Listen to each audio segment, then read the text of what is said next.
FanDuel makes every moment on the field matter more. New users get $200 in bonus bets if they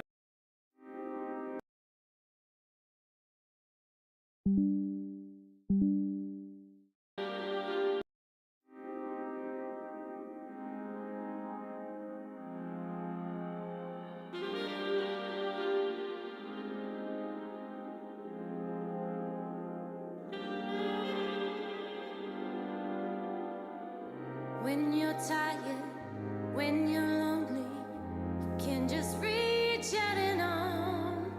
No, I'll be there. I'll help you weather the storm. Us together, nothing's ever felt more like home. No, I'll be there. You will never be alone.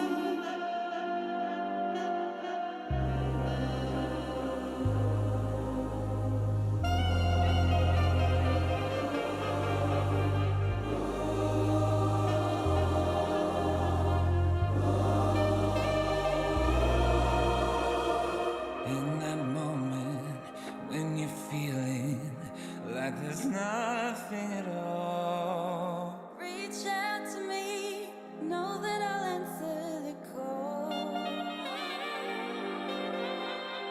Us together, nothing's ever felt more like home. No, I'll be there. You will never be alone.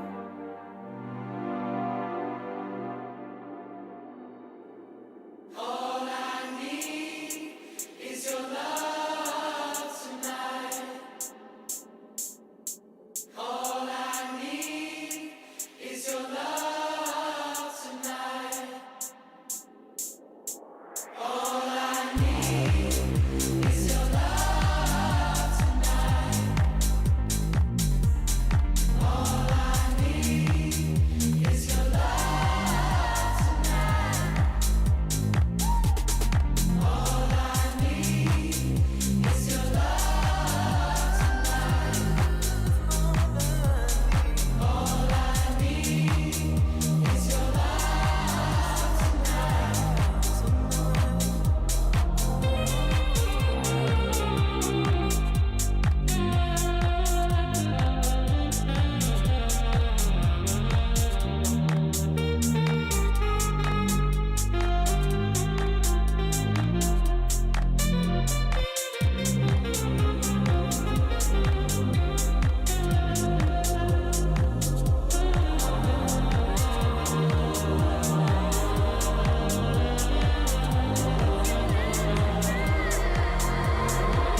In that moment when you're feeling like there's nothing at all. No, I'll be there. I'll help you weather the storm. Us together, nothing's ever felt more like home. No, I'll be there. You will never be alone. All I need is your love tonight.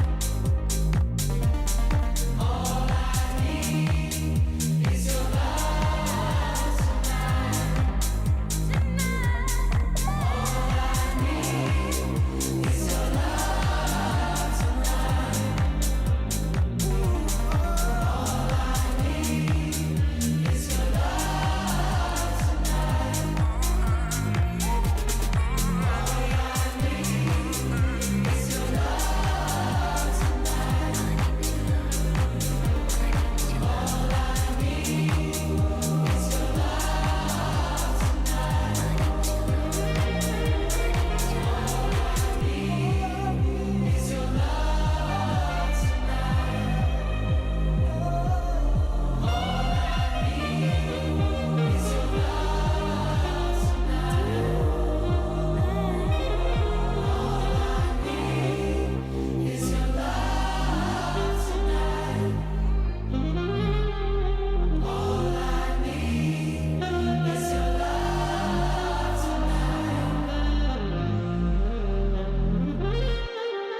We back?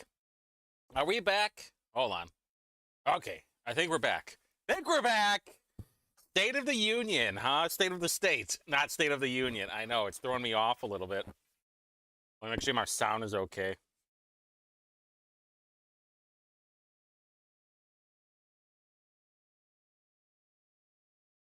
All right, sounds good. Sounds good. We're good. We're good. Man, this whole microphone thing is pissing me off.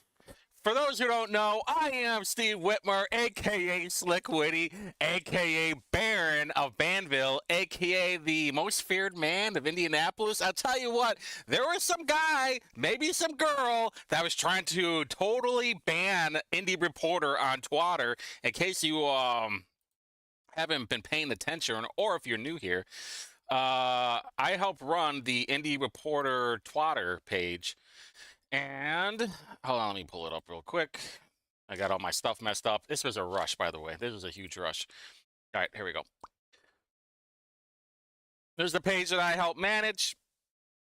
Don't worry, we got some things to talk about. Mike Braun. Oh my God. Well, you know, my birthday falls on Black History Month. And I had a running joke, but I don't want people to clip it. But no, I don't have anything planned for. What about you, D2 Indy? You got anything planned? Anything special? There's going to be a lot of heat. I think there is a protest. There was a protest that was happening today at the, I don't know if it was at the State House or near it. And of course, like 30 people showed up. People who don't have a job. I'm like, wait a minute, school is still around. They're not on vacation. And do these people not have a job? Probably don't have a job. But it is kind of funny watching everybody freak out about the whole Braun thing.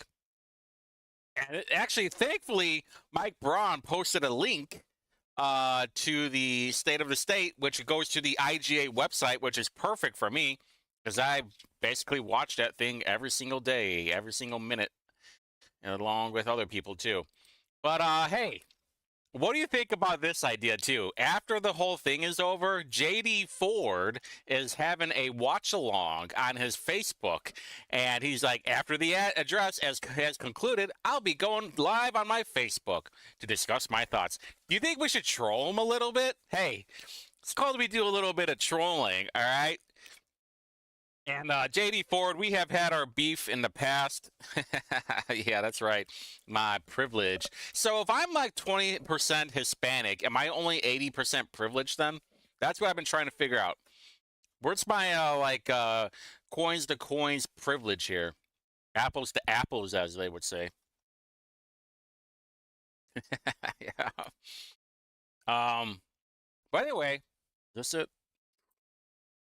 That's not it. All right, so Indie Recorder, of course, is freaking out. Indianapolis Recorder is a heavy, basically a black-run media. They're freaking out about the whole Trump getting rid of DEI, and then, of course, we all know what's going on. Trump was like, no more DEI, same thing with Braun, and then Target's like, wait a minute. We're going to make sure that we don't do DEI anymore either because there's a new administration, so we're not going to do it. And Indianapolis Recorder's freaking out. And of course, you know, I always have my finger on the pulse of Black Instagram. And I think we talked about this on Saturday. But old Black Indie Live was not very happy. Oh, this was there's new comments? All right. Oh, this was about the executive orders following with the ICE stuff. And Black Indie, of course, is not happy about it. I do want to scroll through some of the comments, though. Cops don't like outsiders having jurisdiction. Tell them to start solving these innocent deaths. All right. No, not a bad comment. I hate it here. Then leave. Based. Oh, there we go. Pinche tomate. Braun's a slimy piece of shit. So everybody's crying about it. Based Braun, of course. There's a good call by him. What's this all about? Oh, of course. So earlier today, too, they had like a state, like a judiciary state of the state too, and Loretta Rush was speaking. I think it was like 20 minutes, give or take. But I listened to most of it, and I think it was just, I don't know that much about this whole like process, and like the judge has to come out once a year, or I don't know how long or how many times they have to come out and say, hey, there's an update of what's going on with the judiciary in Indiana. So that was okay. It was boring. Honestly, it was kind of boring. But what are you gonna do? We're just waiting in the lounge right now. What do you guys? I was listening to Jenner, who are Secretary of Education, and I'm sorry. Well, I was listening to her, and very interesting stuff from her. She is a firecracker for sure. But then I was trying to figure out. There's a whole road funding thing that they are going to be doing. Heavy talking right now. We can't get too excited about it because it's not even mid-session yet. But I thought this was interesting. This was from Next Level Indie, and it gives all the state revenue where they're getting their money. And so out of basically gas tax, diesel tax, motor carrier fuel tax, vehicle registration, and other, they're collecting $1.7 billion off of all of that. And then local revenue, this was just NDOT state revenue, by the way. And then they also get money from federal aid.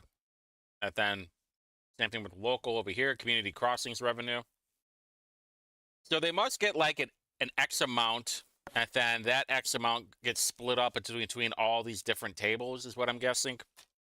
And the Jim Pressel, who's running the road, I think he runs the Roads and Transportation Committee.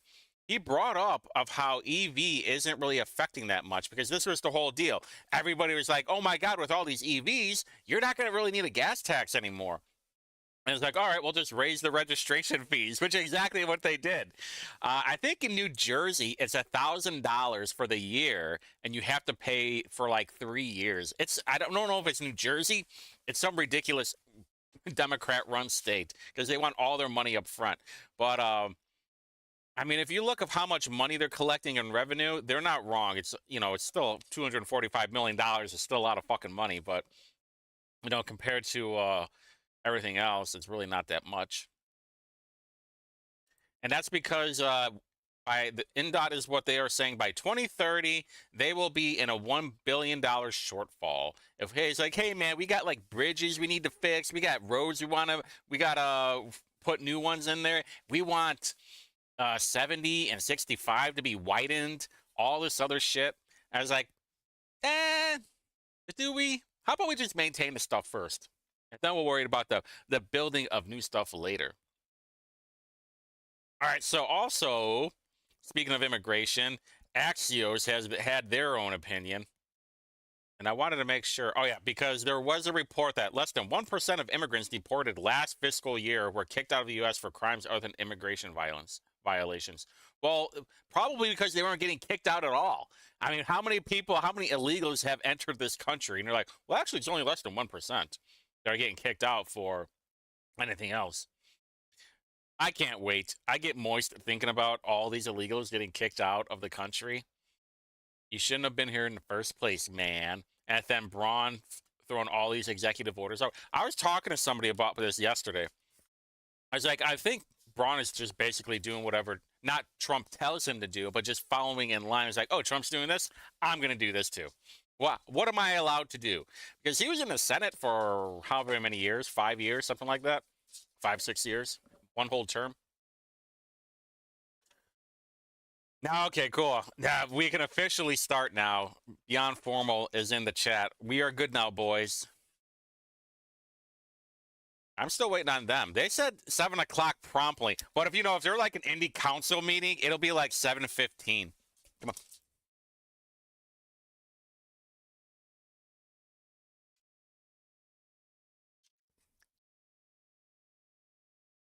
JD Ford had a link too. Maybe 13 of Article 5 of the Indiana State Constitution. We're back. The Indiana General Assembly is convened for the purpose of hearing a message from the governor. He will be escorted by Senator Deary, Senator Walker, Senator Ford, Senator Niezgodsky, and Representative Starwold, Representative Thompson, Representative Burton, and Representative Dan Chester. So, ladies and gentlemen of the House and Senate, distinguished guests, it is now my high honor and privilege to introduce Indiana's 52nd governor, Governor Mike Braun.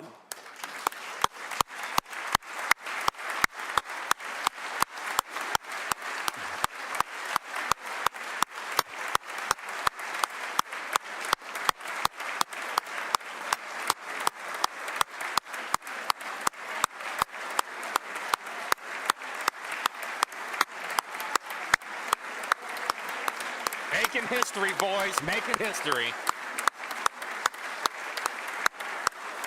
You know.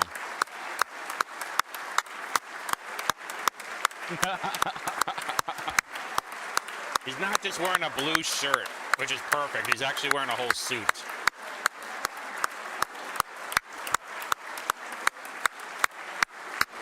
Dude, that clap from Beckwith is killer. Get it away from the mic. Is that Jim Lucas? Yeah, Jim Lucas. Jim Lucas got stiff arm.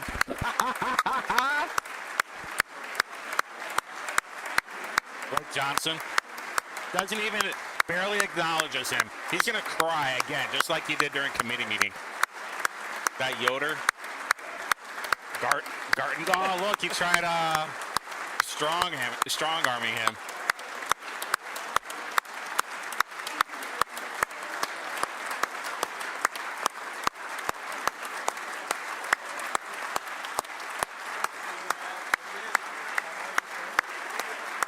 All right, I'm gonna switch this over here. I'm gonna try and keep updated. Carrasco. We're ready to roll, huh? Okay. Houston, we got a problem. Oh yeah, here we go. I'm excited. The Jim Pretzel. I don't know who that dude is. Well, before I start my formal speech, it is good to be back in this chamber. Remember, I spent 3 years here, so sat right back in that section. So, President Pro Tem Bray, Speaker Houston, Lieutenant Governor Beckwith, Chief Justice Altas, Chief Justice Rush, members of the General Assembly, honored guests, and most importantly, Maureen and family.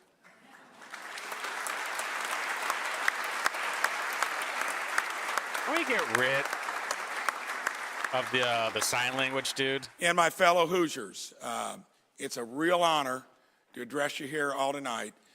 Every year, for the last 6 years, I've had the privilege of visiting each of Indiana's 92 counties. Met thousands of Hoosiers on their farms, in their small businesses, their schools, their churches, and their homes. That's right, Kip. Not everyone I met has had an easy time these last few years. Many families were barely holding their heads above water as prices just kept rising. But despite all of that, what comes through most clearly when listening to Hoosiers is our resilience, our optimism, and a shared desire to make our state truly great. And I love that.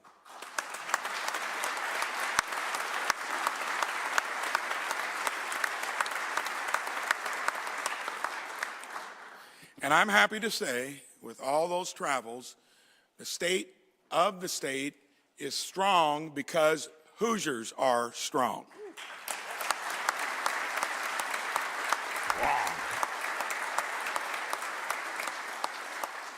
In my inaugural address, my message was that our state is at a crossroads. Indiana does many things well, but the question we face, in my mind, is simple. Will that be a plateau or a foundation to build something truly exceptional? When I had to make that decision to come back here or stay out there another 6 years, it was clear to me this was a golden opportunity. I put out my freedom and opportunity agenda because I believe Indiana should be a national model for bold, innovative leadership. The positive reception to that plan has been overwhelming, and in November, Hoosiers sent a resounding message that freedom and opportunity is what they want. Yeah.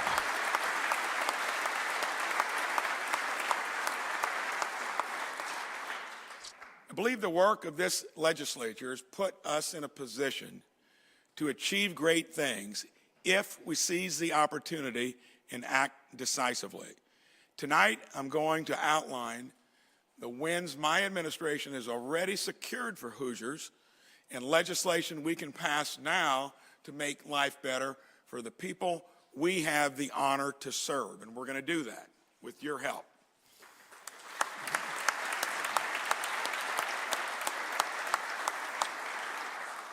Hoosiers have been hurting from high prices, said that earlier. I'm proud that my budget continues the historic efforts of past governors in this General Assembly to keep reducing the income tax burden on Hoosiers. Indiana's led the way. I want to find new ways to continue delivering historic tax relief. Listen, you just got here, all right? We haven't seen anything yet. Too many seniors and young families are getting priced out of their homes due to runaway property taxes. I heard it for 2 years on end. There are stories all over the state of Hoosiers struggling with huge hikes in their property tax bills. Janice's bill in Mooresville went up 44% since 2021. Grant in Plainfield saw his bill go up 32% in that same time. Sean and Kimberly's bill in Martinsville increased nearly 50%. And here with us tonight are Rob and Stephanie from Greenwood. They lived in the same house for 27 years, and since 2021, their property tax bill has more than doubled. And that's shameful, and it's not sustainable. Skyrocketed, in Rob's words, from $715 a year to over $1,500. Hoosiers from all over the state told me these tax bills keep rising, but wages aren't keeping up with that pace. This is not sustainable. Hoosiers like Rob and Stephanie need immediate relief. Thank you for being here tonight to share that story, and believe me, there are many others like you, and we're going to get something done. Don't forget, there's the Black Caucus is having a rally in the State House right now. My plan is built on 3 priorities. Cut property taxes for Hoosier families, especially new homeowners and seniors, the most vulnerable for not being able to pay that big increase. Cap the annual increase to protect homeowners, farmers, and businesses, and reform the system through transparency. And when you talk about a cap, I'm not asking for something terribly difficult. It's a cap that would probably never even reach the amount of economic growth that we experience when it's a robust economy. So there's plenty of room there to make sure that we exercise good judgment and don't be overbearing to the taxpayer. It'll have an impact on local governments, and I realize that. But taxpayers are struggling, and we have to put their needs first. Just like the example I set with my budget proposal, all governments need to do more with a little less. We will continue to have important discussions with local governments, school boards about how to protect vital services like police, fire, and schools. But believe me, if we run this place well, we're going to be able to find it. Served on a school board for 10 years. I know how important that is in each one of our communities. Senator Travis Holdman introduced our Freedom and Opportunity Property Tax Relief Bill. I look forward to working with all of you to get this bill across the finish line. Yeah, cut the fat, cut the fat, cut the fat. Sorry, fatty, you're getting cut. Hoosier sent me here with a clear directive that this cannot be ignored. And while we're at it, let's give seniors on a fixed income some more breathing room with tax relief on their retirement income. What do you think about that? Hey.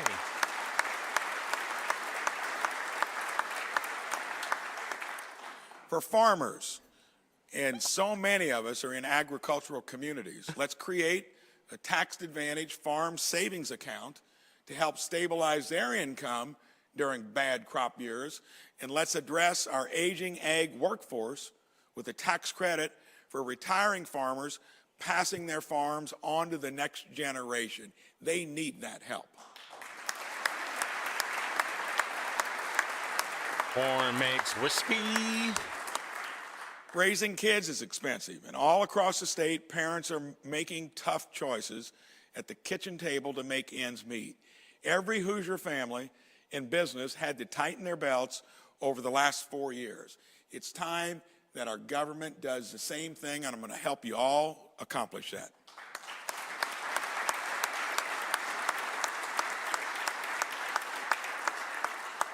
I spent 37 years in the real world running a business. I learned that you can always find ways to run more efficiently. All of us were forced with that back in 08 and 09, where you thought you couldn't, you found out a way to do it. And my vision is a streamlined, accountable, responsible government that keeps more money in your pocket and empowers the private sector to innovate and grow. Dude, check out the sign language guy. I'm hypnotized right now.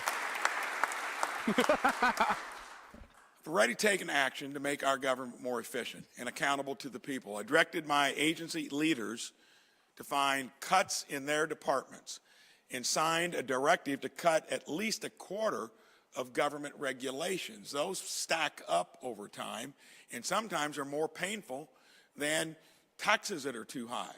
So I'm asking you to do that. We replace the political DEI ideology with a level playing field of MEI. I know it's been a sensitive subject. Merit, excellence, and innovation. Diversity. Hey, let's go. Hey, what do you think about that, crybaby Democrats? Huh? Eat it. Diversity and equality are hallmarks of what we all believe as a country. But these top-down DEI approaches and mandates led to division and inefficiency. MEI puts merit and results at the forefront, and everyone has a chance to get ahead with hard work. My agenda is about delivering freedom and opportunity for all Hoosiers. It's literally that simple.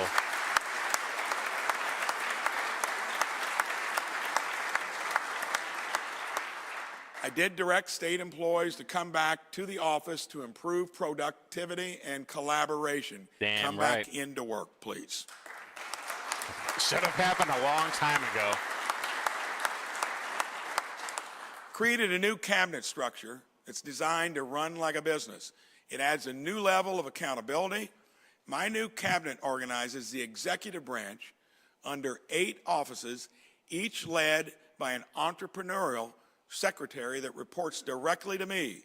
This improvement aligns agencies for more accountability, promotes more collaboration between agencies, and creates a clear chain of command so great ideas can get to me no matter where they start. And I think that's another dynamic that takes us to a new horizon.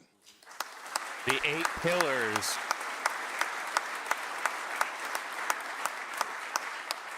I know it works. I ran a company like that, giving big latitude to energetic employees. They'd bring me good ideas all the time. That same analog can be here in government. Tonight, I'm inviting legislators to work with me to identify opportunities for efficiency, and many of you have already done it, and I thank you for it. You were texting me 6 to 8 months ago, and I knew you were eager to do some of these things in our own government. Together, we'll create a more accountable and responsive state government, and you can count on that. Jim Pretzel or Jim Lucas playing with his tie. I'm clipping that. I'm totally clipping that. We're also taking action to protect Hoosiers with the Freedom and Opportunity Public Safety Agenda. We need to improve police recruitment and retention for Indiana State Police with competitive salaries, cost of living adjustments, and more comprehensive benefits.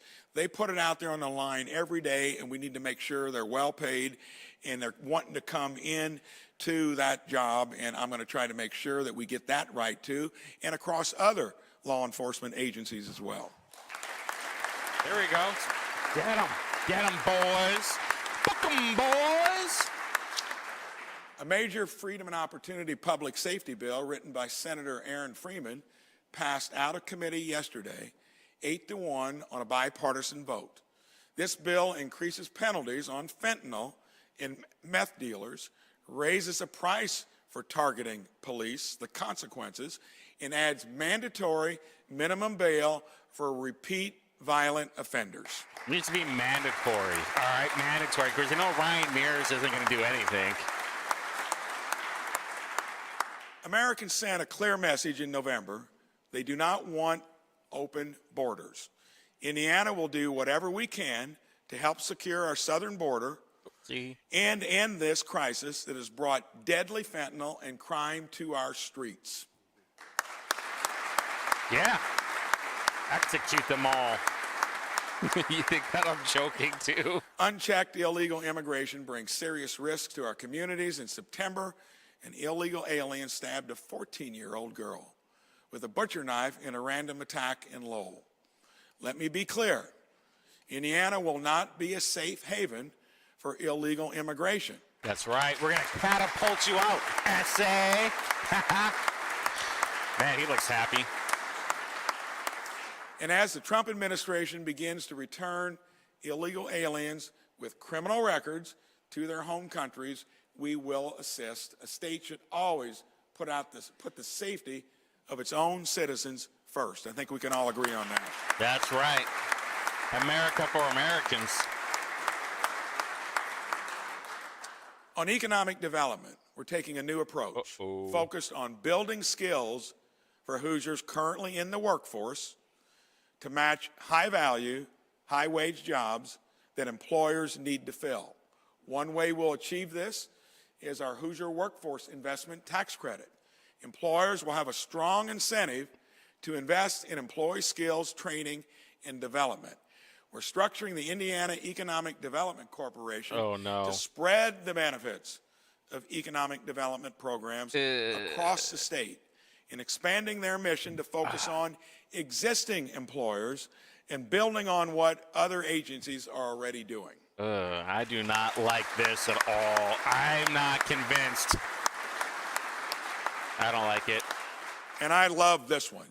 We're creating an Office of Entrepreneurship and Innovation focused on Main Street entrepreneurs backed by their family, friends, and communities, not just businesses backed by venture capital. I don't know about that, Braun. Maureen and I lived the American dream of starting a homegrown business in our hometown of Jasper, moved back there to do that and raise a family, been blessed beyond measure. I want every Hoosier to have the opportunity to live that dream as well.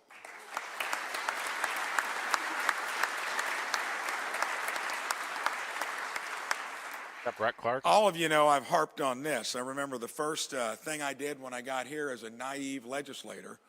Thought that I could get things through committee and could take on the healthcare industry. Well, that was a hill too steep to climb then. But since then, fixed it in my own business literally 17 years ago. Don't have time to go into that now. Any of you not had a premium increase in the last 17 years?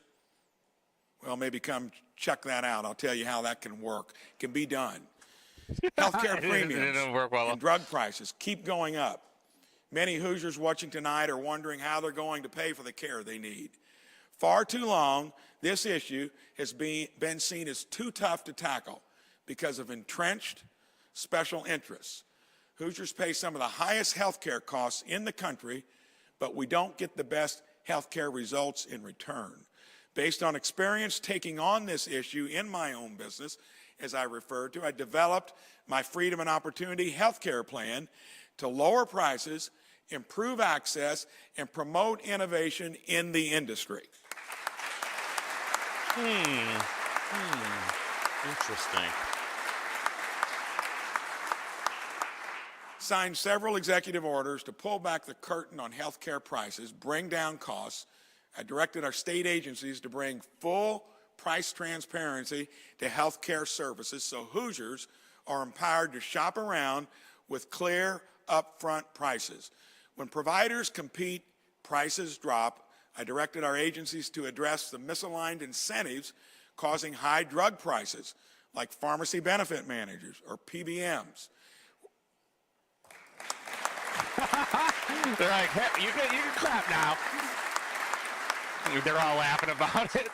I'm so rambunctious I didn't even stop for an applause line. So we're also leading comprehensive audits to find waste and abuse in our own state health care spending. And I think that's going to be picking some low-hanging fruit. But we need legislative action, and the General Assembly has shown a strong desire to get results. Thank you. Okay, but how are we going to do that? That's what I want to know. We're going to hold their feet to the fire? I can tell you it's going to be a difficult struggle to do that in the place I just came from. But the state that figures that out, and hopefully with the help from the folks in the business, is going to be the best way to prevent it from getting even worse. And that is something most have never taken on, and I feel that we can do it. And I'll show you a few examples of what's already in motion.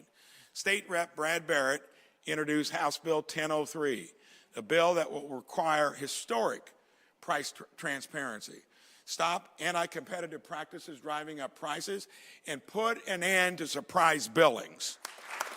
Oh boy, that's a long bill. We'll go through it after this is over.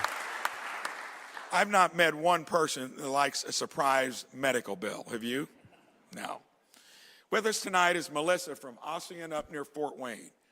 After Melissa got a yearly physical, routine blood work, she was shocked to get a bill for $1,348. Anybody would be. She had good insurance, always paid the $35 copay for testing or yearly checkups, spent hours on the phone with insurers who would say it's covered, and a provider who would tell her, work with the insurance company. Sound familiar? Well, that ended up being a $305 bill that should have been probably a third of that, and it didn't feel right that that was a good resolution. Melissa, it shouldn't feel right. We're going to try to fix that.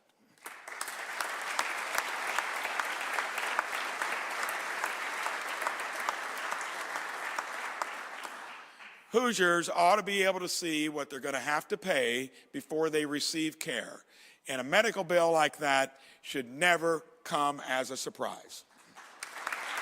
Oh, we got the whole speech right here. He's going to talk about 1003.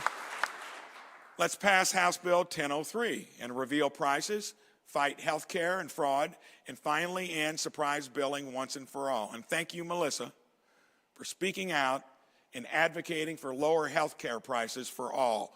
And more of you need to do that, and I appreciate it. That's incredible. Another bill that will protect Hoosiers is Senate Bill 3, authored by Senator Justin Bush, which mandates that third-party administrators for health insurance plans have a fiduciary duty to act in the best interest of the plan sponsor. State Rep Martin Carball's House Bill 1004 will make sure nonprofit hospitals actually act like nonprofits.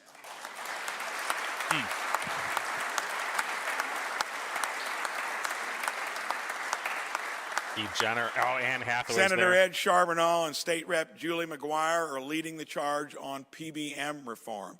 Thank you all for your leadership, bringing down health care costs, improving outcomes for Hoosiers.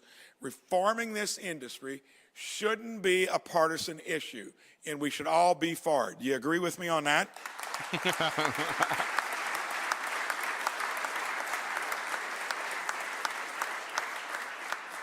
On education, Indiana got some good news this morning in the nation's report card.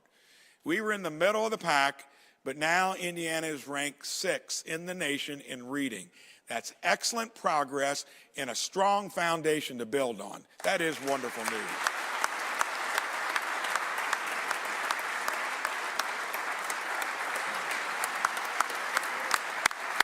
So guys started standing up here to clap. Hey, Diego. Oh, Victoria Sparks is there. Damn.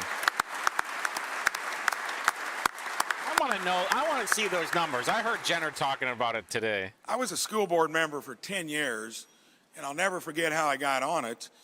My wife has been so involved in our community, and she thought she would be the better prospect. And I could hear the conversation, and she said, finally wrapping it up, Bernie, I've told you politely I can't do it, but maybe my husband would be interested. That's how I got on the school board. And I can tell you, for anybody wanting to entertain life in the public arena, get on the school board and you'll see if you're cut out for it. So Did it for 10 years. It's so important. It's half our budget, another 15% on post-secondary, so we got to get it right. And I know the challenges our schools face. Everything I do on this issue will always be based on one simple idea. I like simple principles. Parents are in charge of their own kids' education. They need to be more involved with their kids' education. Why do you have Anne Hathaway on there? Why? I see Jaws. I see Mike Speedy, Jenner. You know what? We could have sat there. There are a bunch of empty seats over there. Let's put parents in the driver's seats and kids with universal school choice. You don't have to stand. And thank all of you for mostly getting us there already, so kudos. My budget proposal has the plan to get it done, and with your help, we'll win this historic victory for Hoosier parents and kids. Let's increase teacher base pay to attract and keep great teachers.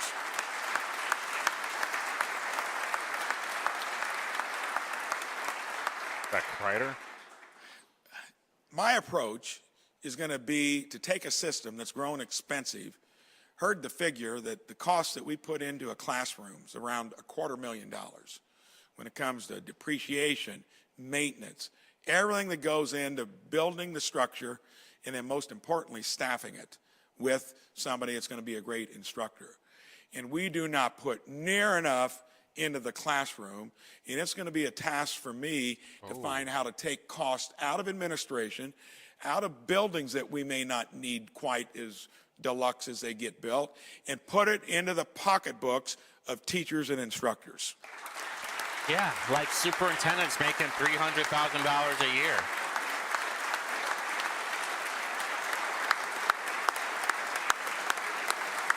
And they all are starting to stand again. They're all laughing. J.D. Preston, Brett Clark is laughing. Carrasco's pissed off. She has to keep standing. Senate Bill 146, authored by Senator Linda Rogers, will raise the minimum salary for public school teachers by $5,000, make sure that 65% of the tuition is going to support teachers. So that's going to be a good place to start. We need to get that across the finish line. Let's pass House Bill 1637, authored by State Rep Steve Bartels, which establishes the Office of School Safety, called for in my Freedom and Opportunity agenda to protect kids. And we can't forget that education is also workforce development. There are programs around the state where students can get hands-on training in manufacturing skills, get engaged with Indiana companies that are up hiring now, and even earn some money. Tonight in the audience, we have two instructors from the 4T Academy program in Southern Indiana, Rick Gilmore from Princeton Community High, Gabe Golba from Bosse High School.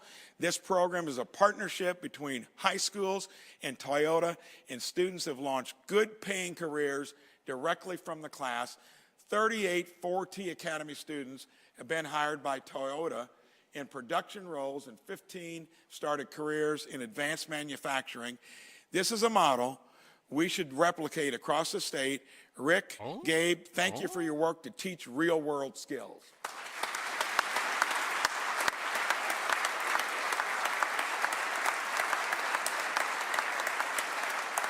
I think Houston told him to hurry it up.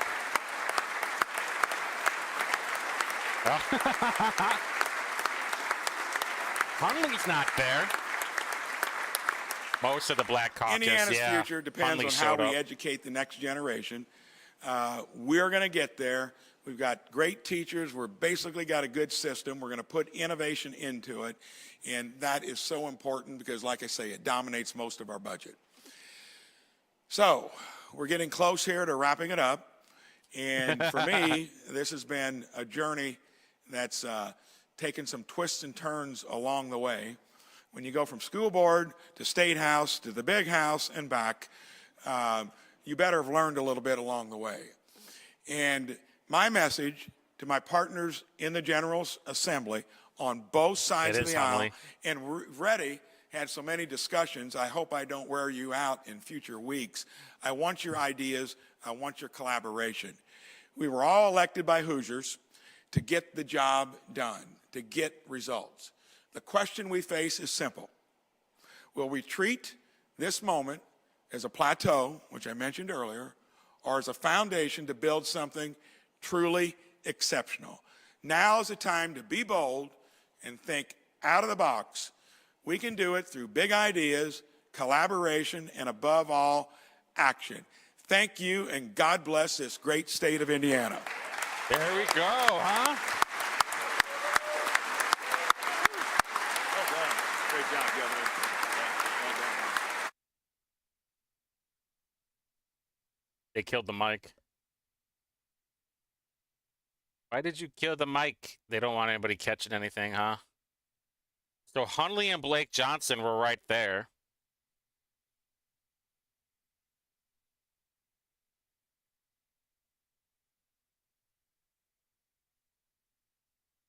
Shelley Yoder was all the way up front. Thank you, members of the House and the Senate. This joint convention is now adjourned.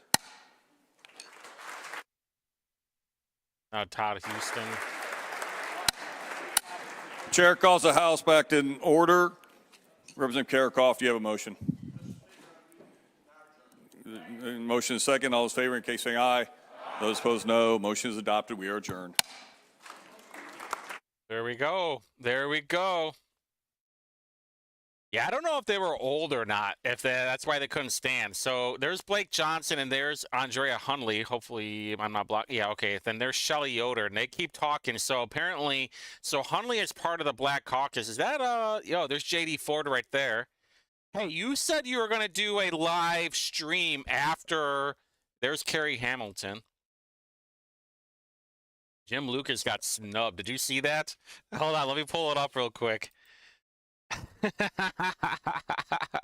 Not only was he playing with his time, but he got snubbed during the walk. There it is. Hold on. All right, what else we missing here? We got to make sure we pay attention. Okay, so they all left, it looks like. Nope, Yoder's still out there boozing and schmoozing. There's Abdul right there. Abu, don't cry. Russell, who else is there? Everybody else is talking. All right, so hold on.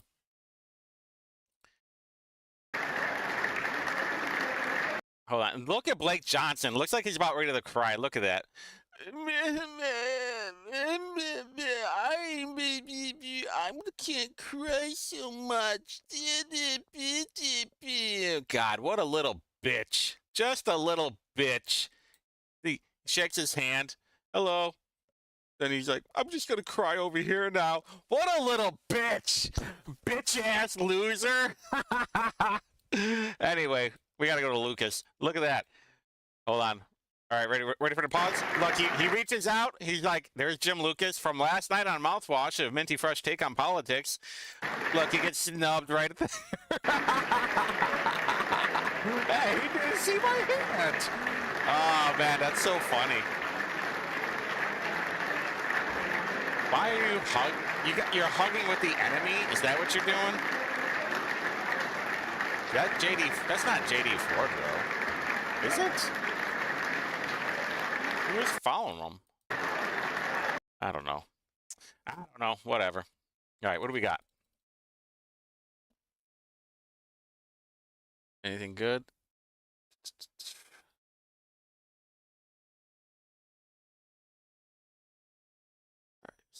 Trying to keep an eye on. Right, nothing's really going on, huh? That was JD Ford hugging. Oh, so what? He just like showed up out of nowhere. I got it. I think I have his Facebook ready, right? Okay, so nothing's going on with that. All right, let's talk about the bills that he was bringing up. Get rid of that. I'll leave that for later.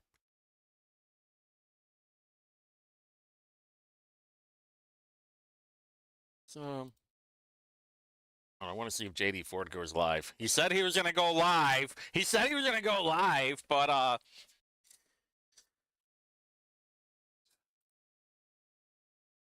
it's nice. All right, we're doing. Ah, crap. That's not what I wanted. Second. right, well, he's not live yet. Don't worry, we're going to keep an eye on him. All right, so 1003 for Medicaid Fraud Control Unit, investigation of Medicaid fraud. Isn't he? That's basically what this whole bill is about, right? Family to establish metrics to assess the quality of care. So you just wanted to make sure you get the value. That's what it sounds like to me. Hey, if I'm paying $1 for something, what am I expecting? Probably not much. If I'm paying $1,000, I'm probably going to be expecting a lot. That'd be my guess. And we don't want Medicaid fraud. Hey, just because you're fat doesn't mean you should get taxpayer-funded health insurance.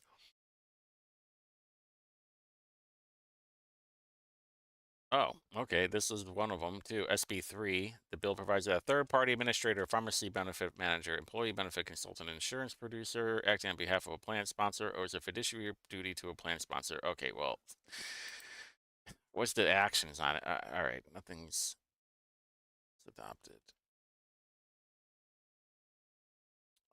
Do I really got to go look for that thing? Damn it. All right, hold on. When was that? That was today. Did I miss that today? Ultimate provider services. The video out? No, the video's not even out yet. All right, well, whatever. School. Okay, this one I remember looking up a while back. School Safety Commission. The bill provides for the appointment of fire chief of Office of School Safety. The bill establishes the Office of School Safety within the Department of Homeland Security, really, for the purpose of coordinating and administrating school security and safety. Composition of the board. All right. Annual door inspection. Don't they already do that or no? I'm not very familiar with that. Bill increase expenditures and workload significantly to DHS to establish an Office of School Safety within DHS. Oh, okay. So you're another department in the department. Okay, this isn't that much. The DHS executive director would appoint a director, which would cost an estimated 132 to 207. Oh, okay, so the director, and then based on some range. Oh, then you got to hire people, which will cost anywhere between 92 to 132,000. And since they always get like a 2% increase of, they get COLA every year. Ugh, gross. No. We just need to make executions a little bit more popular. That's all. We just got to work on that. If we can get that, we'll be golden. We'll be full of gold.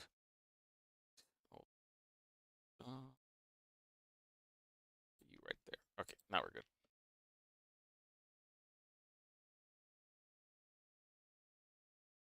Cool. Hold on. There was something about, who was it? People had the Black Caucus on there. And they were singing like Let Me Rise or some shit. Yeah.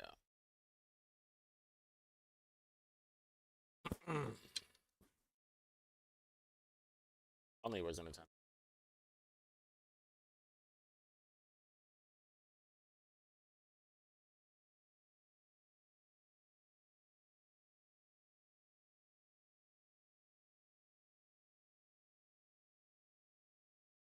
Where was it? I know it's there. There was a video of it. Oh, there. Yeah, here it is.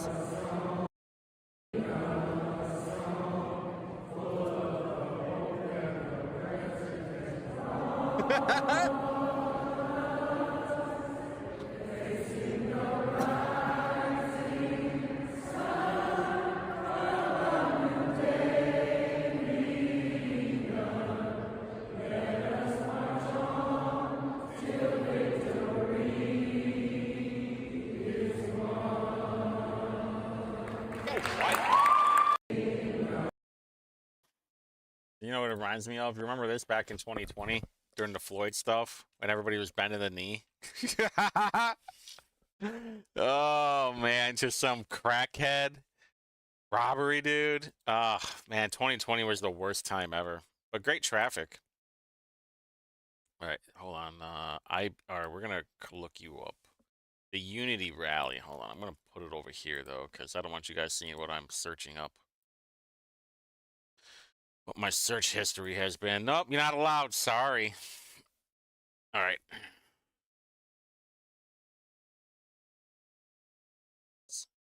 That's it, huh? They had that. They had a Unity rally. Is JD Ford up yet? I really wanted to troll him. I really want to troll.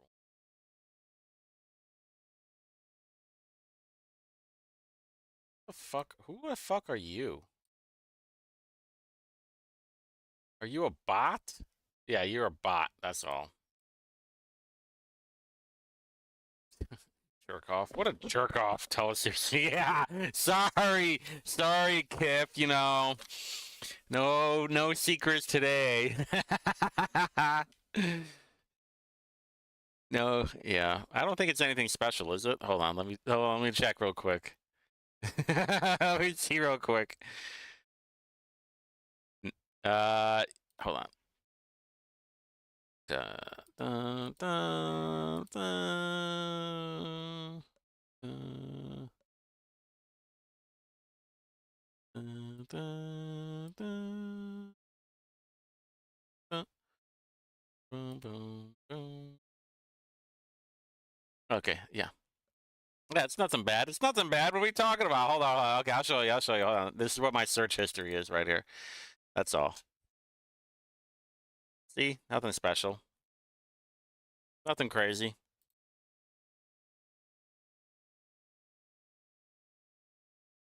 That would, I mean, look how many we could have been. We could have went to this thing and had like a front row seat into history. It is kind of weird that Shelly Yoder got a front seat, right? Who is she banging?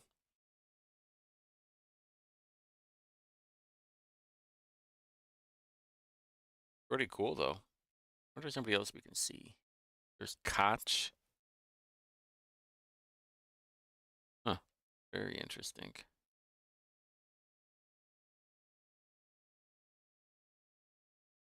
Nothing much though. Nothing much.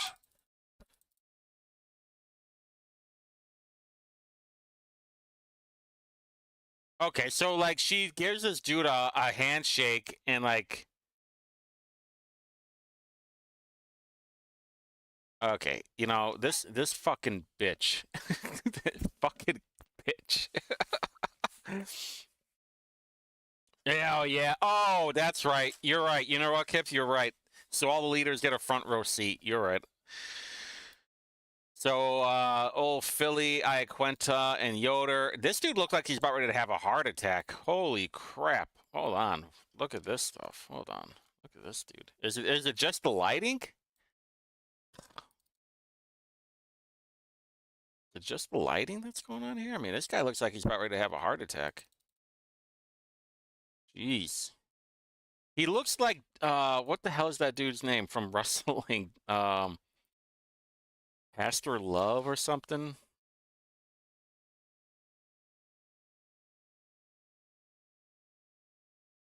God, what was that guy's name? Reverend Love? Bruce Pritchard. Yeah, there he is. There he is. I found it. I found it. Dude, no joke. They're right there. Tell me that doesn't look like him right there. Huh?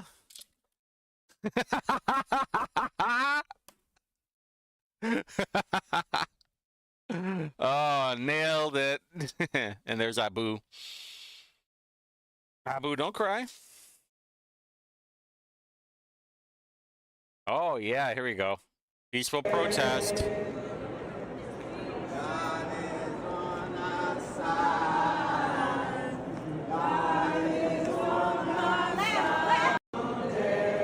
What a bunch of morons. I mean, for real. There's Shackleford with Fatty.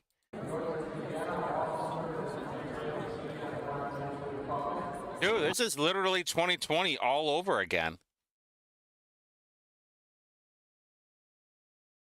What are you mad? So you got basically the black community is mad because affirmative action is officially gone. You know, this whole you know, quality of the character, not the color of your skin shit. They don't believe in any of that. I'm like on autopilot. Whenever I see somebody post on Indems, I automatically like it.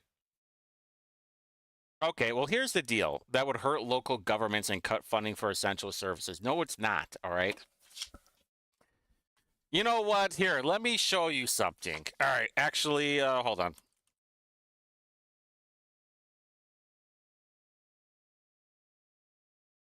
Yeah, they don't actually. They're what they do is like Moloch stuff. This is what they do. You know, I wish I was better at photoshopping. This is their praying right there. I wish what I could do is that what is that thing called? The little scarf, the little African scarf. What is that? What if you could do this? If I could figure out how to do it. What if I could put that scarf? What if I could put that little scarf on Moloch instead? That would probably make sense, right? That'd be kind of funny. I wish I might be able to. I might be able to. Is there a color version of this? There's probably is, right?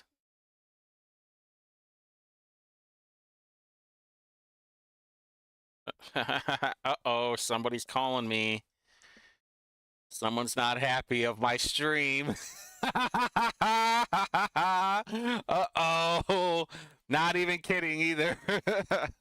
Anyway, what was I looking up? Crap, I completely forgot what I was looking up. Moloch. Oh, yeah. Oop. Okay. Open the books.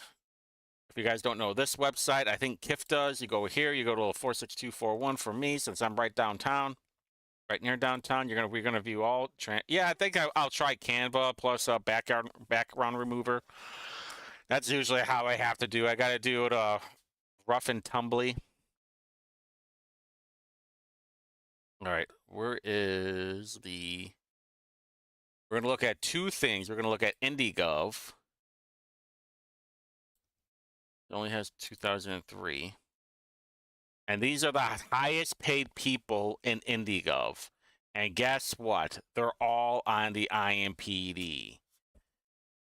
Their highest person in 2023 was paid $222,000. Carlos Pettiford. When do we get to the engineer? Kevin Kins. Deputy Mayor of Economic Development, Scarlett Andrews. Who's that? Who is Scarlett Andrews? Come on, JD Ford. Where's your video at, bud? We got to do a little trolling. Oh, I must have looked her up. Hey, I looked her up at one point in my history. Oh, she was for like a year. Now she's with T&H Investment Properties. Oh, she was actually with them for a long time. Oh, something with Metropolitan Development. But that was in 2003, which was the last year that she worked there. She's probably making a shit ton of money somewhere else now. All right, so then we have there. I gotta find IPS. Oh, hold on. Where are you, baby? Where are you? Oh, there you are. Okay. My IP. Oh, then we'll go to Indigo. All right. Alessia Johnson made $285,000. Actually, hold on. We can see what her. So in 2021, she was making 271,000 or 272. Then in 2023, just a couple years later, she's making 285.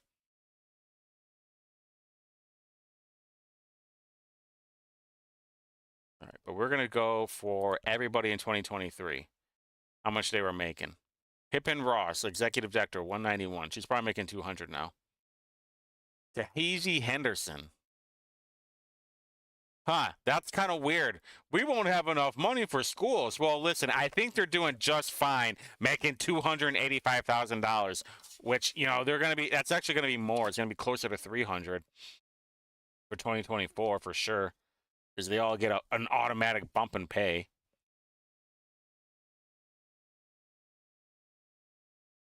All right, then we'll go to Indigo. Indigo, you're going to love this one.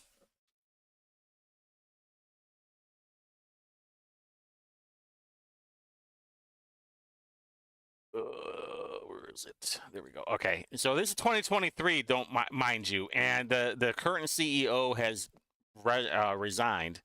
All right, so she was making Inez Evans was making $412,000. Her replacement at the time was making $208,000. But since none of the salaries have come out yet, we don't know how much she made last year. What's her name? Jennifer Pires.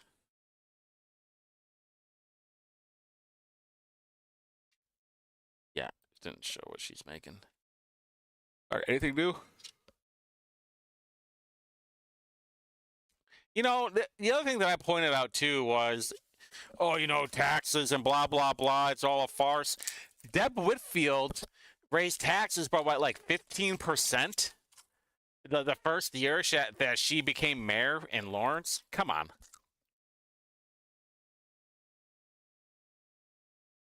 Speeches don't lower medical bills. Good intentions don't build homes. All right, now let's look at every other state, all right, and look how they're doing. And Democrats have something to brag about.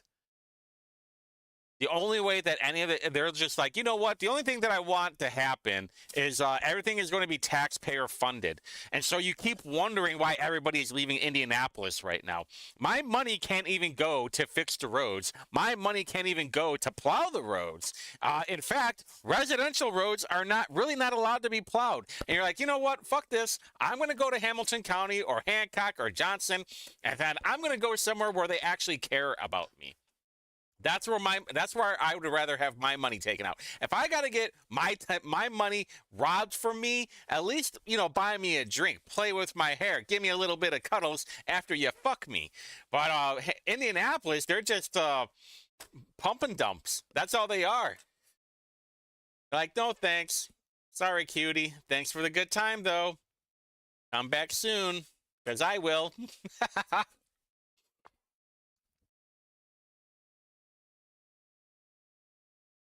I like how none of this is recorded, by the way.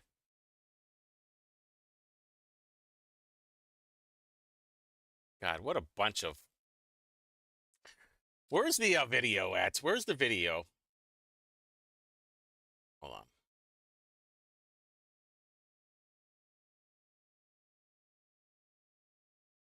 All right, let's watch that video again.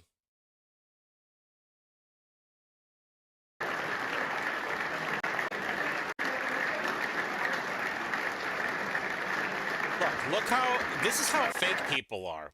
And Kip knows what I'm talking about. All right, thank you. Thank you, Kip. This is how fake people are. And every time I talk to somebody, you know, I've had this talk with a lot of people, by the way. It's like, oh, they're so nice to me. Of course they are. That's their job. Their job is to be nice to you to your face. But guess what? I mean, look at this right here. Get your ass, Blake Johnson. Man, look at this. Hey, she reaches out first. Hey, how's it going? She goes, and then what's? Hey, it's really nice to meet you, blah, blah, blah. Da, da, da. And then what happens? Right as soon as she's into, you know, endorsement mode or political mode, she puts the fangs out, right? She gets the knives out, and it's like, you know what? Fuck these people. Blah, blah, blah. Speeches don't help. All right, well, listen, the guy he hasn't even been in office for a month, officially. I mean, how long has it been? Like 2 weeks, something like that? And you're going to tell me that you're having a problem with it? Hogsett has been in office for 9 years. This will be 9 years, eight or 9 years. And we've had, you know what? This is actually a funny thought. Hogsett has been in office for 8 or 9 years. And 5 of those years, we have had over 200 homicides. How crazy is that? When did he start? 2017, right? Is that when it was? Is that when Hogsett became mayor? Yeah, 3 weeks. Thank you, Kiff. Yeah, 3 weeks. That's like everybody bitching about Trump right now. It's like, I don't see egg prices down right now. Oh, damn, he's going to be, he's got 1 more year. Then he'll be 69.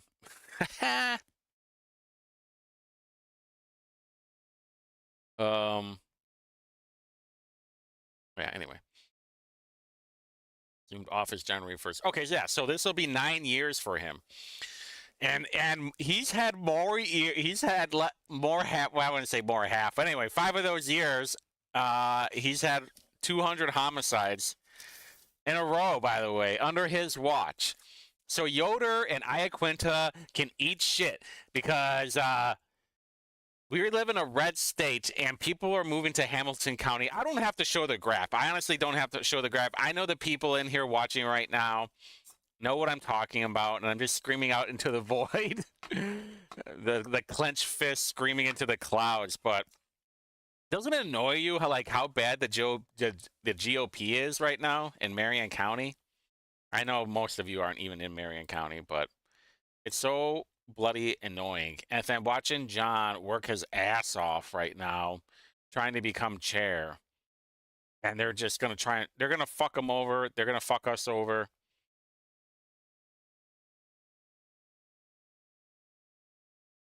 So bloody annoying. You can raise chickens in Seymour? You know, my neighbor had chickens. He had 2 dogs too. Then they're gone. They ate them. Like 2 doors down. The Asian. Aren't they Asians? Yeah, I think they're Asians. They're Filipinos. They're Asians. They're something. Or something like that. Emily Longnecker. Is that a real name? Huh. I feel that's like a porn name. Longnecker.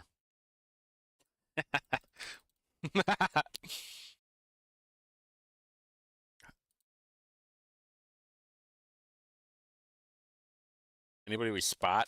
We spot anybody? Everybody's on their phone. Hey, check me out.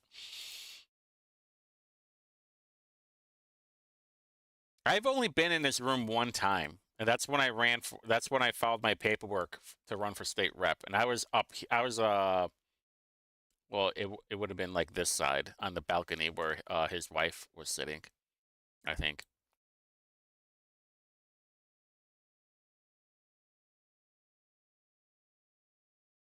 Not much, not a whole lot going on right now. Oh, Maureen Bauer, here we go.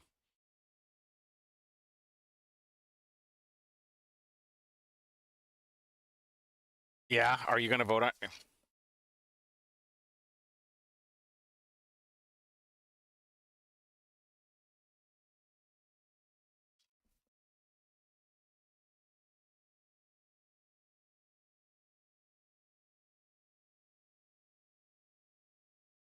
Actually, you know what? I should just look up Indems.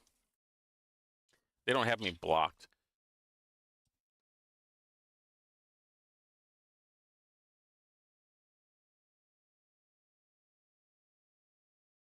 You know, this is so funny when they point this out.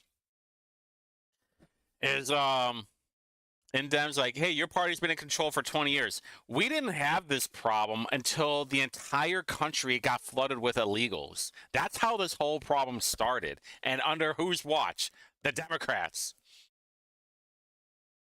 That's how this whole thing got. I mean, in reality, that's not just that, but then also the Democrats printing a bunch of new money so they can give billions and billions of dollars of foreign aid. Did they get hosed on this one? Cope harder, bitches. Oh, good God. This is white pilling right now. Yeah, the Indiana Democrat Party can't run Indianapolis. How the hell can they run the entire state? Dude, you're getting a retweet for that. So fucking true.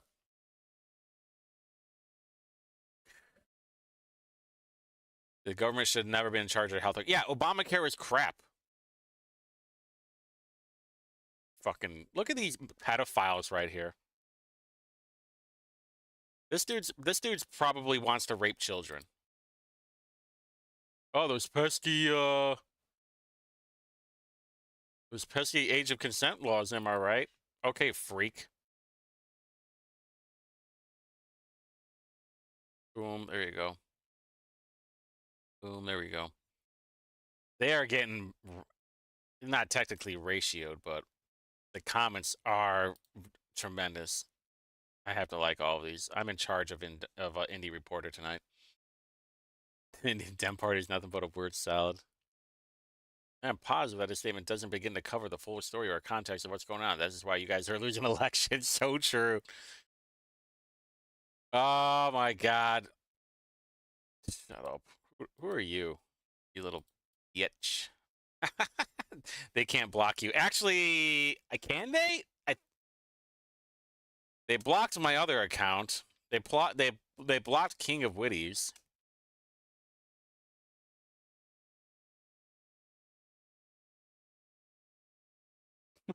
So true, Joan.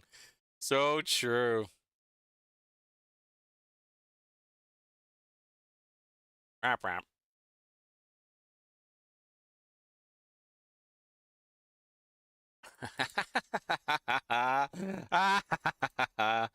All right. Anything from the Black Caucus again?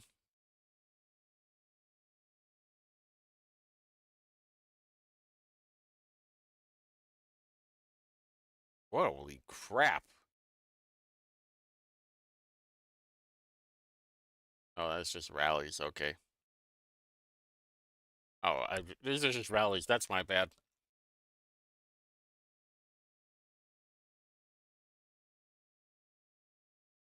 Oh, so we're starting to figure out too. You remember when we got? I'm gonna talk about it publicly. You remember this whole thing? So it turns out there is a very high chance that it was actually the lobbyist group I was talking shit about. I was talking about the president of Reliable Energy, Savannah Kernstein, and John Ford, and all those people. And there's a high chance that that they mass reported me. Actually, you know what? What is it from? Is that how you do it? From? Ah, crap. Hold on, let me see. Okay, yeah, from. Okay.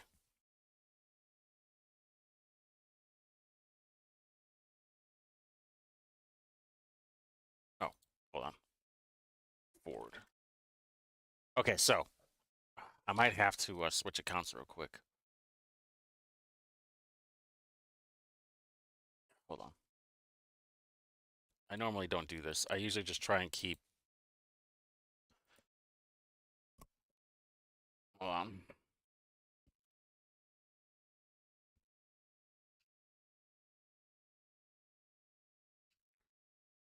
Okay, cool. Okay, cool. Whoop. But, all right, let's try this out now. Look at that. Look at that. You saw what I did, right? Everybody who's watching this right now, look. This is what happened. This is why I'm convinced that there was it was the energy lobby. So you saw me look it up through Indie Reporter. I just typed in Ford, right? And I was able to get a result. But if I go in there as my account and then I do a search result, it's not there. They've totally whitewashed the whole thing that only I can find it. Let's try Reliable. All right, let's do SMR. Dude, holy shit, no way. No way. That is no way. No way. They totally nuked everything. There's no way that's possible. Oh, no way. Hold on. This can't be right. There's no way this happened. They've nuked SMR. They've nuked. This can't be possible. Let's try. Let's not use that word. What does it say? Let's do Deb. Okay. See, something's going on. This can't be right. No. True. Okay. See, that's why I don't think it is. Something's going on.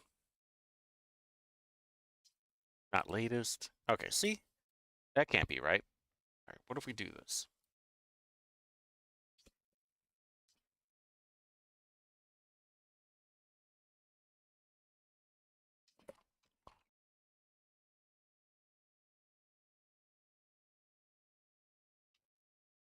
Taxes. Let's just do taxes. I think I wrote that one.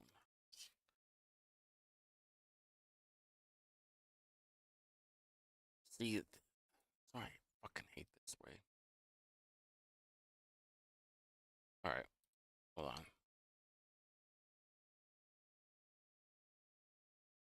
Trying to figure this whole thing out. What is this all about? Oh.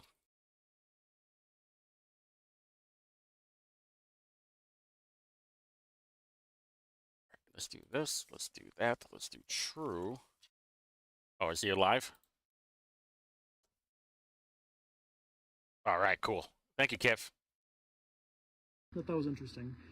I today and Senator Spencer Deary and Senator Kyle Walker, who were the Senate folks who walked the governor in. I don't know if you can see, but I'm wearing my first of all my member pin, but also my LGBTQ pin, and that is because I want. Obviously I represent District 29 in the Senate, and I'm honored that you all give me this opportunity to represent you. What should I say to him? What should I say to him? As our state's only out-serving member of the LGBTQ plus community, I also wear another hat, and that is to. Should I say he has a wonderful tie? What the hell just happened? Did I get booted? What just happened?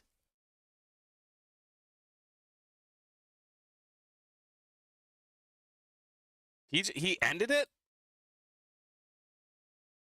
To represent you, but as our state's only out-serving member of the LGBTQ plus community, I also wear another hat, and that is to represent my siblings in the We'll pray for you, JD. He knows who I am. Oh, there you go.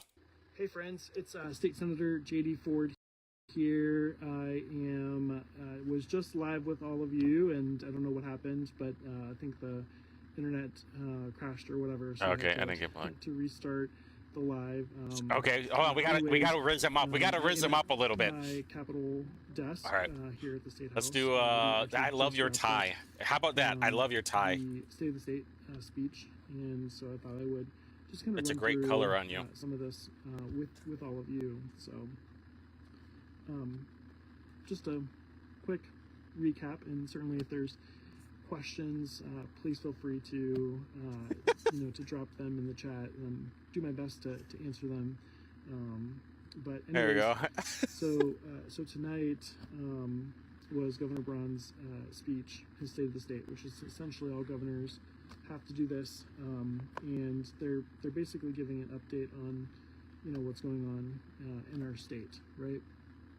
And for the most part, did the governor hug you? Mentioned that the state of Indiana is strong, and I think it has a lot to do with the fact that Governor Holcomb left Indiana in a good spot for Governor Braun to take over.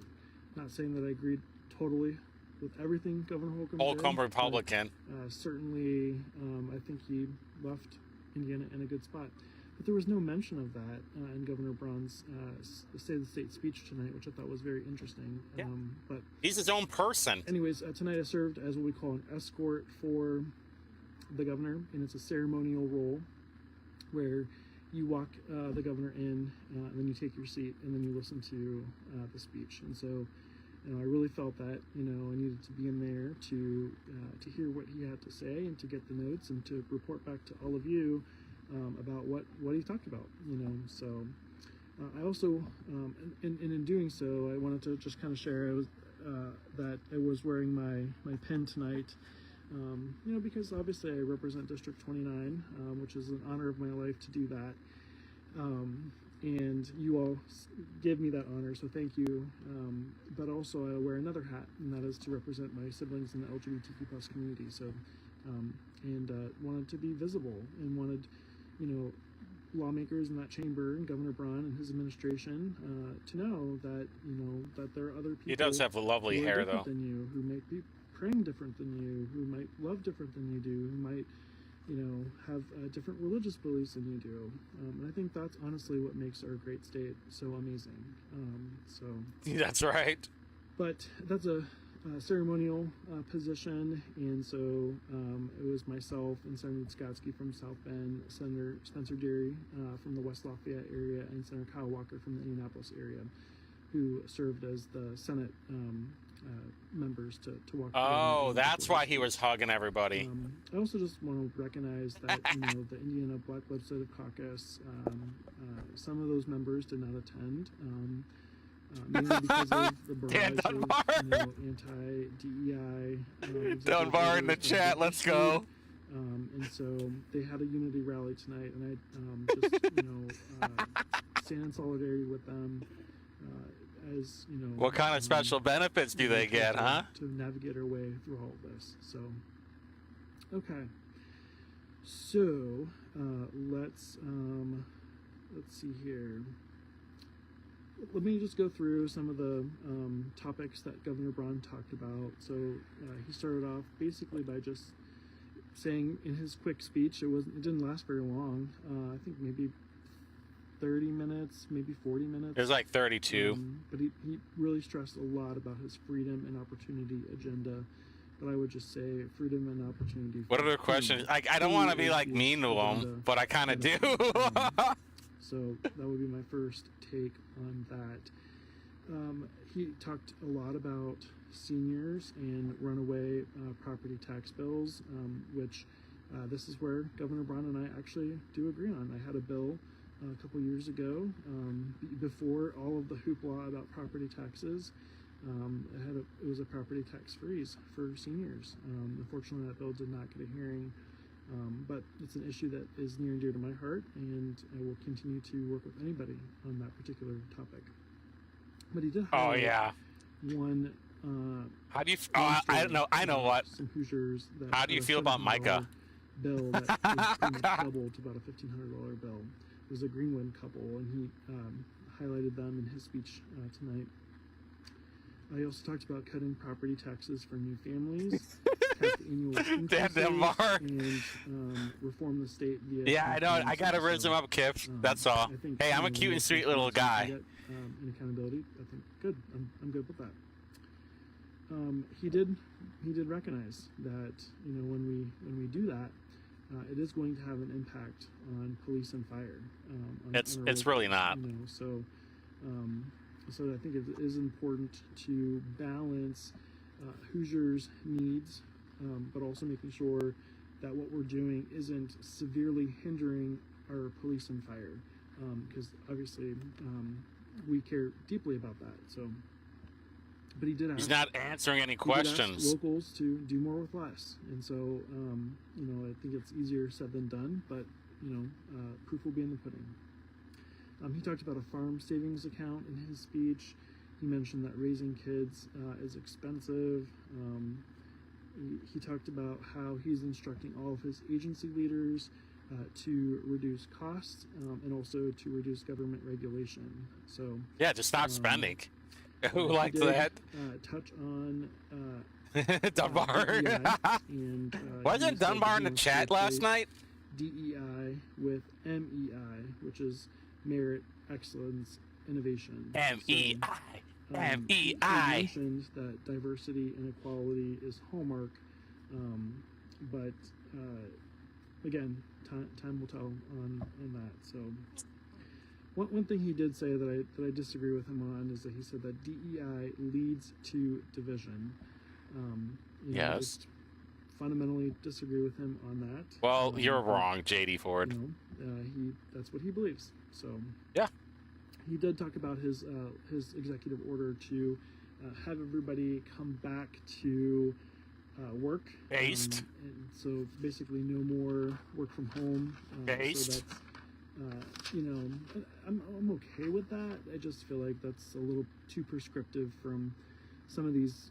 What were we doing before 2020? I mean, I feel like that's something that they can do, and I don't think that they need the governor to issue executive order on that. But that's just me. And quite frankly, there's a lot of younger folks in the workforce that really enjoy having a hybrid. Where too bad. You federal money, state money, taxpayer money, you're coming to work, baby. From the office, and so I mean, I personally like that. So. he did talk about how he kind of restructured his cabinet. It looks much different from Governor Holcomb, and so he believes that this new cabinet structure. This is why Holcomb won a second term for Hoosiers. So, so that's something that he talked about. He mentioned a lot about immigration. He said that Indiana will not be a safe haven for illegals. Good. I fundamentally disagree with that word. Dude, they're illegally here. Yes, I do know. Should we break into JD Ford's house? Hey, should we break into it? Crossing illegally, but I just don't feel like any human being is quote unquote illegal. I think words matter, and I think that we need to pay attention to that. Yeah, deport. He also talked about Hey, the Dunbar. healthcare industry, which this is an area that he and I can both get behind and work on together. So I think that's something that I'm really to roll up my sleeves and make that happen. And I think we've done that so far, especially on the Health and Provider Services Committee this session. We've been doing a lot of work about trying to really bring down the high healthcare costs that we have in our state. So he did talk about tackling surprise billing, which I agree with him on that. So, and he talked about a specific story where a Hoosier went in for a procedure and then was slapped with like a. That's what I keep saying. Same thing with the homeless people. To, like, really work with the insurance company to get it down to, I think it was like $300 is what he mentioned in the speech. So, by the way, I noticed that the Indianapolis Star has the full text of his speech. So actually, I have it. Also link it in the comments, so that way you have a full text of the speech. I didn't have the text of the speech with me when I was. Caitlin Lange posted so I'm it. just kind of going off of my my scribbled notes as much as I could. So, but that is an area that I think that the governor and I could work on together. He did say, he's like, Republican or Democrat, I want you to collaborate with me. I want you to bring me good ideas, and so I'm gonna take him up on that. So, okay, let's see here. I posted the speech. One thing I thought he kind of brought more of the human side of him was that he was talking about his service on the school board, and he mentioned if anybody wants to prepare themselves for a career in public service, they should serve on their school board, and I do agree with him there. So, and he talked about school board to the state house to the big house, and now back to the governor's mansion. So.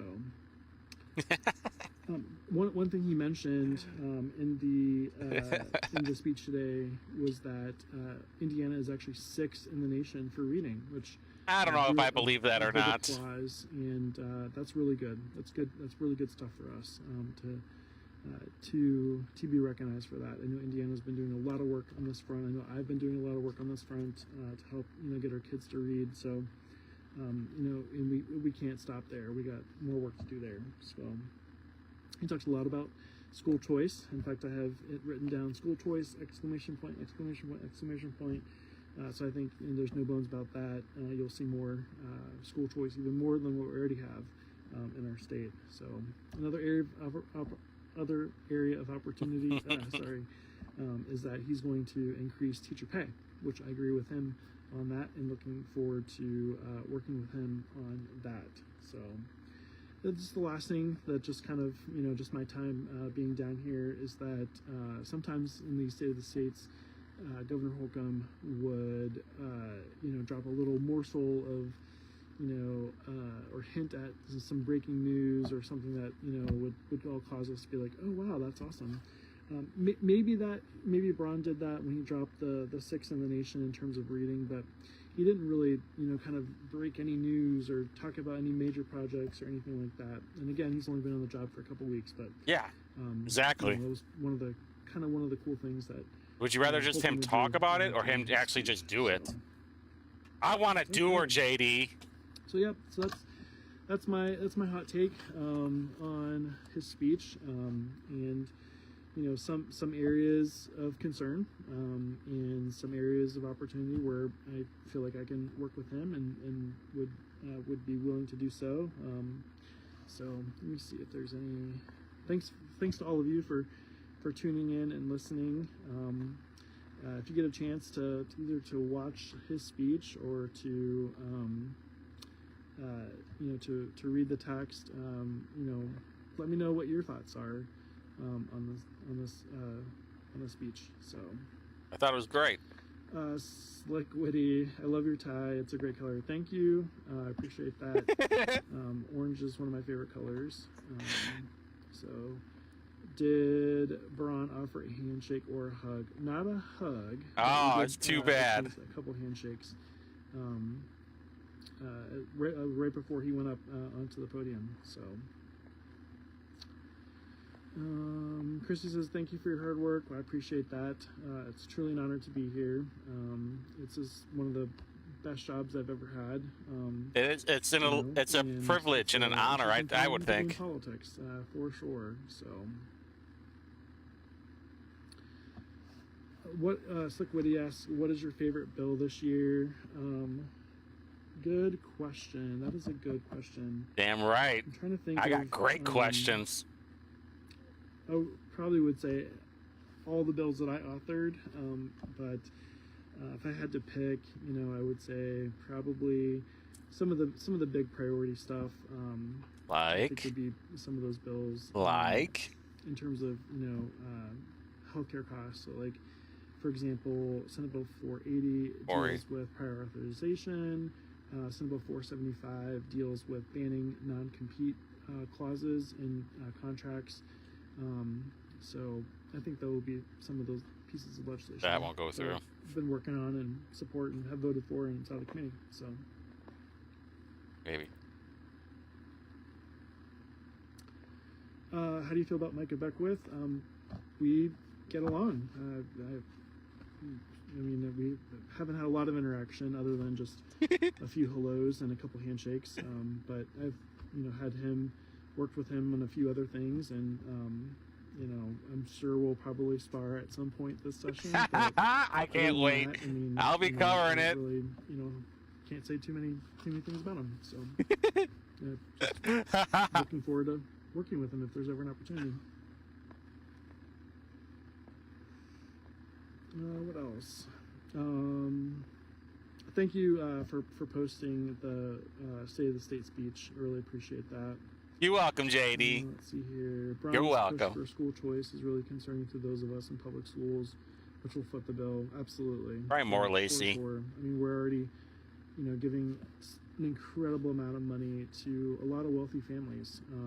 So, and don't get me wrong, some of those families need that choice.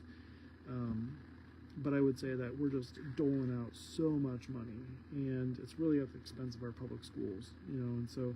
I think if we fully fund our public schools and we have money that's left over, absolutely, we can do school choice and scholarships and things of that nature. But I just think that we've got to fund our public schools, and so I think that's got to be a huge priority. And again, teacher compensation, something that Governor Braun and I agree on. So we got to raise that compensation so that way we can attract and retain good teachers in our state. So Lacey says, appreciate your hard work and communication. Thank you so much. I really appreciate that. I work for you all, and I know wholeheartedly that some of you may not agree with me and some of you may agree with me, but at the end of the day, I still work for you, and I'm going to do my best to keep you all informed and to pull back the curtain. Who's and this to crazy bring you broad? along and show you what's going on in your state house. This is your house after all. So. No, it's not actually. It's not my house. Kay. Hopefully I can see you tomorrow morning when you come to the State House. I would just say, anytime you're coming to the State House, if you've got a meeting at like 9 o'clock, you should probably plan to arrive at 8:30, just so that way you have plenty of time to find parking and to get through security. So it's like 30 seconds to go through security. There's a bunch of like crippled boomers, basically. But yeah, y'all, it's a true honor to represent you here in our state senate, and certainly reach out if I could ever be helpful.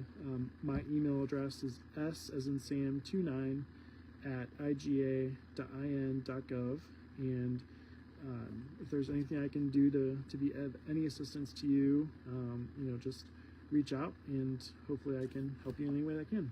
So thank you. It's been a long day, and I am actually going to get out of here for tonight, and I'll be back at it early tomorrow morning. So thank you. Thanks for watching. Take care. See ya. Well then, what do you think, huh? What do you think? So 290. Oh, that's not. Oh, actually, I do want to talk about this one real quick. So 293 was a relocation of a riverboat gambling operation. I listened to this one today, and basically, like, the majority of the public testimony was about not wanting it to happen, and like how gambling is a vice and it ruins lives. And they're all right. They were all correct on that. Yeah, he ain't Holcomb. He's Braun MAGA. Yeah, this is how Holcomb won a second term. Like, everybody that I talked to about this whole thing, even like elected officials, were like, all the Democrats loved his whole COVID thing, and it wasn't Republicans that voted for him. It was a lot of Democrats, and a lot of Republicans voted for rainwater, and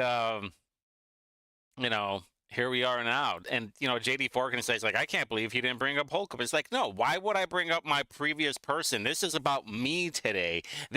I am Mike Braun. I'm the brawny towel cleaning up the fucking mess here. There should be a meme like that. What does the Braun towel look like anyway? Brawny towel. Isn't it like a lumberjack?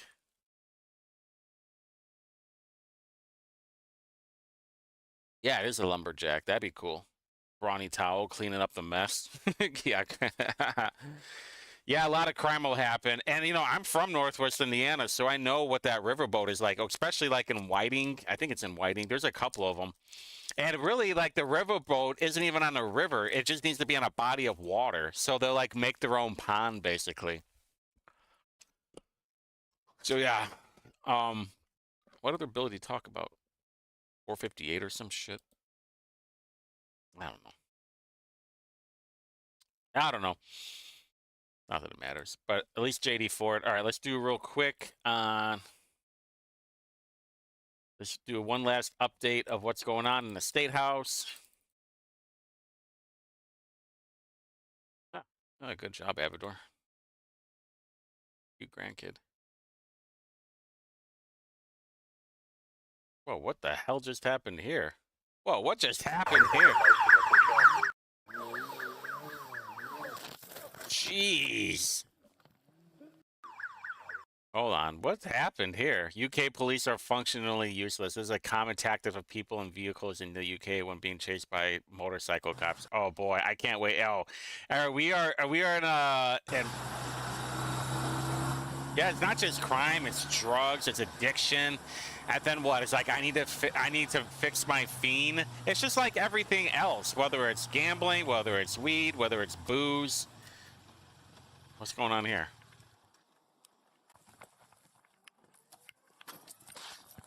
Oh shit, he's gonna run him over?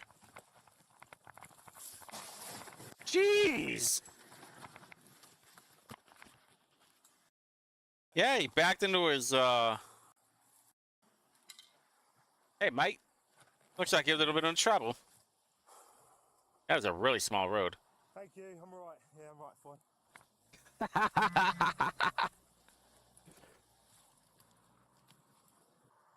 That's crazy.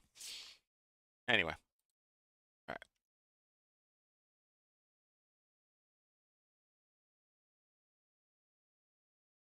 Oh, yeah, that's definitely true. That's most likely. I was listening to RFK Jr. today too. I don't know. Did you guys see that? And watch any of the RFK Jr. stuff? Fauci, or not Fauci, but Bernie Sanders were. Oh, here we go. A group called the Children's Health Defense. You're the originator. Right now, as I understand it, on their website, they are selling what's called onesies. These are little things, clothing for babies. One of them is titled Unfaxed, Unafraid. Next one, and they're sold for $26 a piece, by the way. He's right. Up in his merch game. So good. All right. I think that's it, right?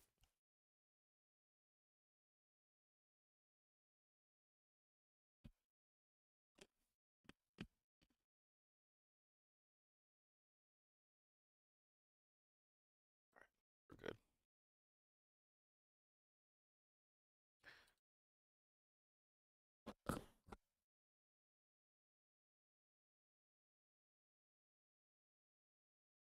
Okay, that's it.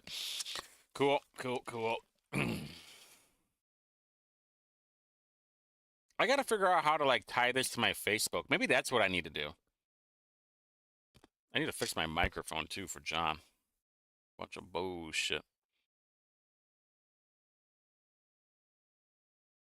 I was gonna watch this anyway, but do you guys want to watch a Blake Johnson thing? I'm gonna watch it anyway, so if you guys want to watch it, that's cool. If I don't, you guys can leave too. It doesn't matter to me. What was this? System shit. Blake Johnson thing. It's like the worst show ever. Name of the worst show ever. All right, hold on, give me 1 second.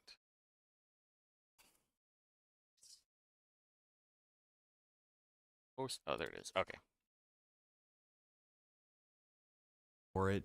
I started watching. This is actually very important for the road funding because I started listening to it. I only got like 10 minutes in, maybe less than that, and they were talking about road funding. This is actually very important. Next order of business is a roll call member. Shut up, shut up, shut up, shut up. My good friend Earl Harris Jr. And today's special day. We got a good guest. He is a small business owner, born and raised LaPorte County, serves on utilities, chairs the roads committee, and is also on the elections committee. He calls the city of Rolling Prairie home. And he's most famous, if you followed me over the years, most famous for giving my friends ammunition and bringing me to inconsolable tears in committee. And forever I'll be known crier Blake Johnson in the press because of his service to the state of Indiana. We have the one and only Chairman Jim Pressel. Jim, thanks for coming on and being a part of the show. Hey, thanks for having me. You know, and I do think back at that committee hearing often. I often think about how did the Indy Star report it? The pregnant pause. The pregnant pause. Yeah, when all that took place. That was one of the toughest days I think in committee that I've had. So it was tough for both of us, my friend. It all worked out in the end. I was at a breaking point, and then it all worked out. It's true. Well, we're excited to have Jim on. Jim was crying like crazy. He was like, boogers were coming out and everything. I found the video. It's going to get posted this weekend. Chairs the roads transportation committees. We talked about on the last episode.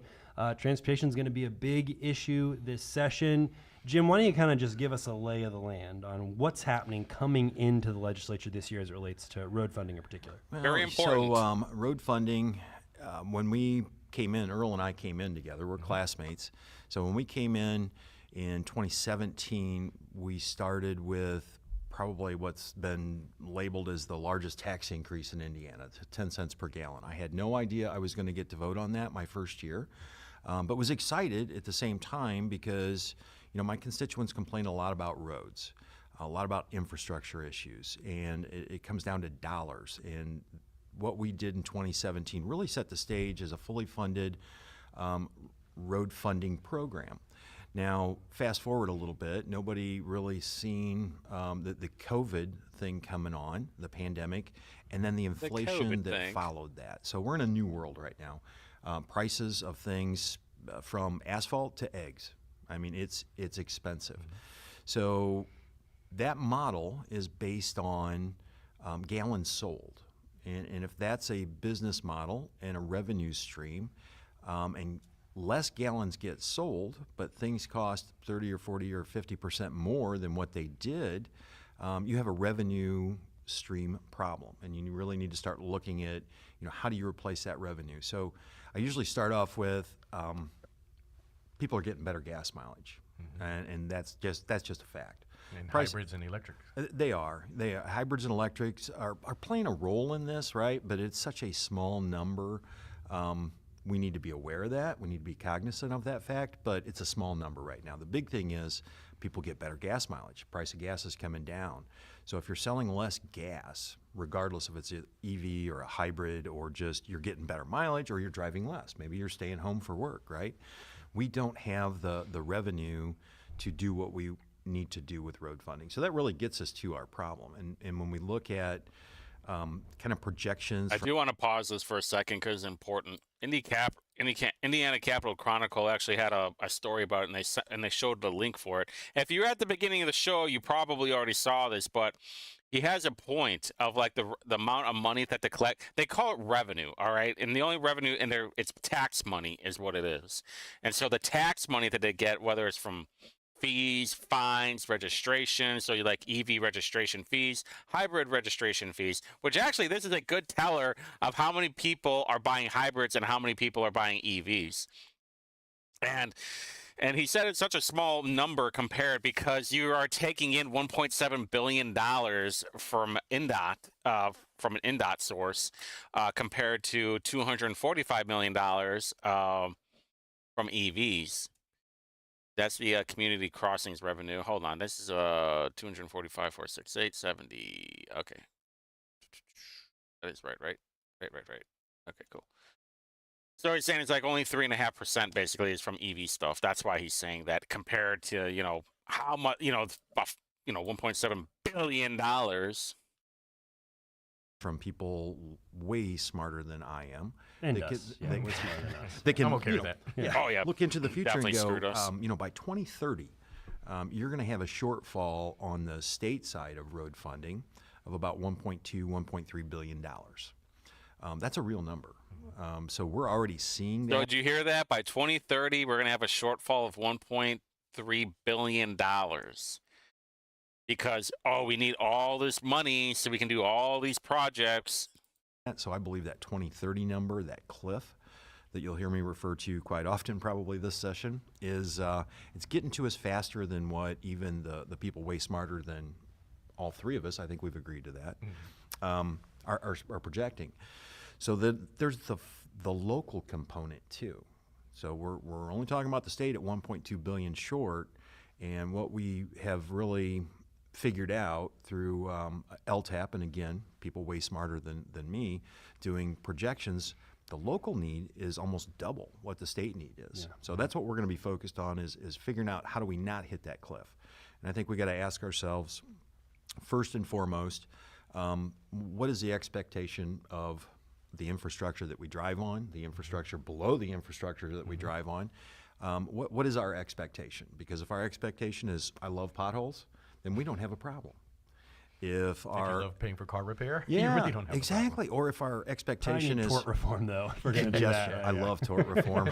That's a whole nother show, right? Yeah. So congestion. Tort reform. One of my goals is to really figure out how do we make 70 6 lanes, border to border. How do we make 65? 6 lanes, border to border. That congestion's real, and it's driven by Indiana's growing. We're doing a good job with economic development projects, and I love that we're doing Well, here's that, the thing, right? too. We have the money to do all this stuff, and like Braun said, we need to cut a lot of the crap that we don't need.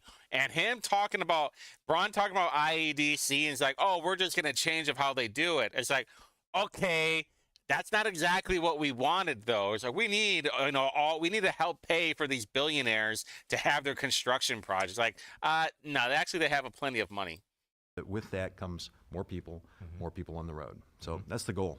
And you mentioned the local concern. I think there are communities where to keep things just where they're at, it's $500,000 a year, right? And or $500 million a year. I'm sorry. In Indianapolis, that's it really is $500 million a year just to keep things where it's at. To fund improvements, you're looking at in some communities alone over $1 billion just to make things work. So this 2030, which is feeling much closer than it did before, is really kind of bearing down on folks. Well, and I want to follow up a little bit to what Blake just said. I think people forget this is going to impact depending on the condition of the roads. Some are going to need more help, which means more money. Some are going to be less. And then part of it also, as I believe we've discussed, is Let's try to keep things where it's a maintenance only and less repair. Yeah. So speaking of smart people, there was a task force that actually delved into this over the interim. Yeah. Talk to us about results and lead us down the path of where we're going. So the task force, and actually it's a really weird name for a task force, because the first task force, and don't ask me what the acronym stands for because I don't know. Maybe you've got it written down. Can't remember. Funding Indiana Roads for a Stronger, Safer Tomorrow Task Force. There you go. So that actually was put in place. See, notes help, Blake. Prior to, I'm glad you keep them.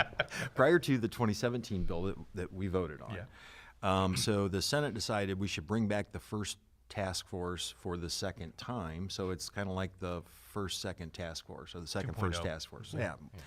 This sounds like government. It is. Yeah. I'm like, I had no control over any of those, but so we listened to INDOT, we listened to industry stakeholders, and we listened to LTAP providing the local input. What is LTAP? Oh, I don't know. It's some Purdue thing, Local Technical Assistance Program. That's why Purdue's always going to be getting a lot of money. Foster a safe, efficient, and environmentally sound transportation system by improving the skills and knowledge. I don't know what this is all about, honestly. This was the first I heard about it today. At the task force. And we came to the conclusion that, we need to fix our revenue stream. We need to take a look at community crossings and the distribution of that, what's right for it, and then set the stage for what does this look like in the future. That's really what came out of it. I'm sure we had better, cleaner bullet points that came out of it, but that's the reality. So we took a look at it. In my mind, I would have liked to have met a whole lot more often than what we did. We met twice last year, and the year prior to that, I think we met once. So whether we would be fine if everything else was lowered in price. What do people like to do? They like to travel. They like to go out. They like to have the freedom that I will be able to afford whatever I want to do. Basically, they would like to have some kind of fuck you money, right? And back in 2020, even 2019, I was going up to Chicago every single weekend. And I could afford it without a problem. And now it's like, not so much now. Timing was a factor in all that. I really don't know. I didn't get to chair that. I was a member of it. But I think more input would have been important, and that's what you're going to see me do in transportation. Sorry, Earl, I'm going to be taking up a lot of your time in committee this year. But we're going to have a really good conversation about that. Well, and I think that's a good way to go. I know that, as I remember correctly, and I don't ask me to give the specific locations, but we had people speak that have worked on this problem in other states. Yeah. So sometimes being not first is a good thing, because you can see the path that others have chosen and go, yes, good idea, no bad idea. But I think, I know we're kind of having some fun with the fact of taking up time, but that's going to be a necessity, is to have some good conversation and talk about different options that are on the table. Oh, because shit. No matter where you are, you're in the car. Oh, my God. And as you say, I just found something pretty cool. So I'm finding articles about this whole thing. I'm going to post it in the chat. So there is a portal where you can check to see. Oh, God, I don't know. I hope I'm right about this. Otherwise, I'm going to look like an asshole. I don't know. Screw it. Let's do this one. Oh, we can check out the road data. Okay, hold on. Your video. Put it in here. This is cool. You can check out the videos from. Come on, where we go? Okay, post it in the chat. We don't want to be falling into potholes every other mile. Right, and we don't want to be stuck in traffic. Yeah. Right. I definitely don't like getting stuck in traffic. Everybody's got a really condensed timetable these days. We got to be here now, and that congestion's not the way to make that happen. And commerce, right? Yeah. So the motor carriers, they're very concerned. They're concerned that they don't want to pay anymore, and I get that. Nobody wants to pay anymore. I mean, we'll take a vote, right? Anybody want to pay anymore? No. Yeah, unanimous. Actually, I do. We're voting him road. off. You're off the island, Blake. No wonder you're no longer on roads. No kidding. Yeah, we'll get to that point. Yeah. Well, and you look at where we are in northern Indiana, 8094 is just basically crossroads to the country. Yeah. So I know I often get on 8094 and there's just trucks. Yeah. Which we need because there's commerce, moving things back and forth. So they're spending a lot of time on the highway, but as you said, nobody wants to pay more. Right. They don't. Nobody wants to pay more. I don't, but I want good roads. So, is there somewhere in between, right? You don't want to pay more for traveling on roads, or I'm willing to pay more if I have good roads. Yeah. And I have no Or I have congestion. thank you, right? traffic that moves. So that maybe, I don't know if you want me to mention the T word or not, but I'm happy to dive in there. I don't want you to, but I think we have to go down that path. So, Turmeric? It's a great Turmeric? spice. Is that not what we're talking about? no. Oh, I don't think turmeric doesn't help with roads unless you fill in potholes with it. But then It it really would have squishes. to pack it very tight. All right, go ahead. go Talk ahead, about Jim. it, guys. All right. You guys go ahead. I'll just. We opened up Pandora's box here. So, tolling's an option. It is, because it's a choice. I've looked at other states and what they've done. Tennessee had a model where they partnered up with an outside concessionaire, and they call it a choice lane. So basically, the state of Tennessee got a 80% discount on added capacity. So they got $1 billion worth of infrastructure, added additional lanes, and they paid $200 million for the $1 billion project. And then people choose to use those 2 lanes in congestion, right? So you can pay for it. You can get in those 2 lanes, and the you're going fast to get a bill lane. for it. And depending on what time you get into those lanes, you may pay more for that privilege, or you could pay less if nobody else is out there. So that's one model. You could do Call them something. legislator lanes, though, too. Legislator, the fast lane. Folks coming from north and south, they'll be in that lane. Oh yeah. I'll pay for the privilege. Yeah. So Georgia really did an interesting deal, and this was maybe 2-3 months ago. They did 13 miles, and their P3 project, really they got $4 billion upfront money to the state to really allocate for more road funding projects outside of that area, and they created a toll system.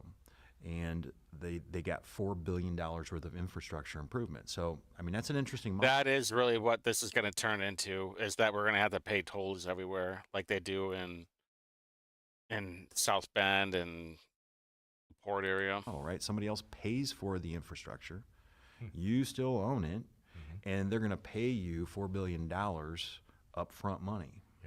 I think one Interesting. reality we should acknowledge here, though, Jim, is that our transportation secretary is about to roll off, and you're going to have somebody on your side. So you better get him on the phone. I don't know. We could get a hold of good old Pete, but it's a whole other ballgame. Pete's not helping. I did have Pete Buttigieg's phone number, but I've tried to call him, and I get crickets. Oh, man. Nothing. You should have had us call him. Yeah, it would have helped. Yeah. Or not. Pete picks up the phone for you guys, but not me? Well, I've never it's called not. him. It's been a long time. It's been a long time since he was picking up the phone himself, I think. Yeah, exactly. What's that noise? I always knew to email in the office, at least. Yeah. That was something. Yeah, but- I know. Interesting stuff. So, that'll be part of the equation, Earl. I think, this is not an Indiana-specific problem. I talk to legislators across the nation, and they're all struggling with this. And they all have different models and different ideas, different thoughts, from VMT, vehicle miles traveled, Yeah, I was gonna ask to you about that. RUC, right, road usage charge. And really, RUC is VMT with a new name because VMT got a bad name. So This is what they do. They just rename things so it sounds cute and sweet. there's the RUC, there's choice lanes, like what Tennessee did. There are opportunities in the introduced bill that I put out there. Just some food for thought, right? Is this a good idea or not? Is having a user fee on delivered items, purchased that are delivered. Minnesota did it. There's been a few other states that have kind of toyed with this. So there's got to be some solutions on the local side that are going to be local options, is my thought, right? So what works for LaPorte County is not going to work for Lake County, and it's definitely not going to work for Indianapolis. Yeah. But if for Indianapolis, what the need is there is greater than LaPorte County, and I'm not going to need that. So it's more of a choice thing. I think what you're going to see us really talking about is putting tools in the toolbox, and letting locals decide what tool is best for them. And before we jump totally off the tolling thing, Yeah. you and I again are northern Indiana. Blake is here. When we talk about tolling, I know that's a dirty word in Oh, yeah. where you and I live. Yeah. But that tolling is not just in our area; it's talked about in other areas as well in the state. It is. So yeah, this is not going to be targeted to northern Indiana. So I have a toll road in my backyard, as you do, Yep. right? So I think everybody should have one. Let's share in that. And What did I just say? What did I just say? That this is what his whole goal is going to be. He wants it to be a toll road. think 70, all serious. 70 is a prime candidate in my mind because you can get across the state of Indiana. We're about 160 miles wide. And never stop I to can't even believe buy. this crap. in, I can't believe this crap. We're gonna This hold I'm on. totally off the tolling thing. Yeah. You and I again are northern Indiana. Blake is here. When we talk about tolling, I know that's a dirty word in Oh, yeah. where you and I live. Yeah. But that tolling is not just in our area; it's talked about in other areas as well in the state. It is. So yeah, this is not going to be targeted to northern Indiana. So I have a toll road in my backyard, as you do, Yep. right? So I think everybody should have one. Let's share in that. And I think 70, all serious. Dude, what are you doing? 70 is a prime candidate in my mind because you can get across the state of Indiana. We're about 160 miles wide, and never stop to even buy in a Big Mac. Yeah. Fill up your car. Nothing. Bottle of water. Nothing. The question's really got to be: is it fair that Hoosiers pay for the added capacity, pay for the maintenance, when probably 70% of that traffic is out of state? So I think we should share some of that with people from out of state, from anywhere, and it's a user charge. It's a user fee for doing that, and that's been our model for quite some time. It's you pay for what you use, and I think Makes you know sense. this does make a lot of sense. And 65, at some point, I think there's a great argument to we should toll 65, but that's going to be decisions way above my pay grade. Our job there you really just in heard this it. is to You just heard it. provide The chair of the Road and Transportation Committee on the House side, he said, hey, you know what? We're going to start tolling 70. We're going to start tolling 65. We just need more money for all these billionaires. That's all it really comes down to. executive branch the tools to do what they think is going to work, right? Yep. And suggest a lot of things. Put some framework in there. Yeah. So, and I'm a little cautious of that because we are in northern Indiana. So you're going to love this. In that introduced version, there's some guardrails. Go figure, guardrails in a road funding bill. Good word nice, choice. right? Yeah, So currently, in current law, the governor can do this right now without any action from the General Assembly. But it has to be located, it can be no nearer than 75 miles from an existing toll. So that allows, southern Indiana on 65, the toll bridge going across, they couldn't start it till 75 miles north. And in our area, they couldn't start it until 75 miles south. So that needs to stay in place until the waiver for tolling is at least applied for. So there's my guardrails. Okay. You're not going to put this on the burden or on the backs of northern Indiana. Yeah. Again. But I believe it's good policy that we consider tolling in other parts of the state. Okay. Jim, I give you a chance to talk about another initiative that I know is important to you and that is parallel important to me. We've talked in the past, and I think we were on a panel together recently where I mentioned that, part of this conversation is around how we fund the infrastructure so it exists, so travel is easier and safer. And I kind of want to lean on the safer part for a second here. You championed an initiative to pilot work around construction zones and trying to reduce the rate of speed through those construction zones, make them safer for the workers. I know that was a big win for you to start to see data, and I'm guessing, and I'm actually certain, we're seeing data showing those construction zones are safer. Do you want to talk just a little bit about the work you did on that? I mean, that was a huge lift, and I appreciate your assistance on that too. So, getting that across the finish line, I think it took 4 years to do. We put a lot of safeguards in that, and it's a conversation about how do we protect the traveling motorist along with construction workers in that. So, I mean, it's interesting.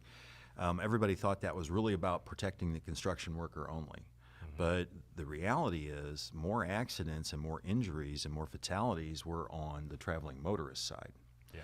So it's about protecting everybody, and realistically, we just need to be aware. You need to slow down.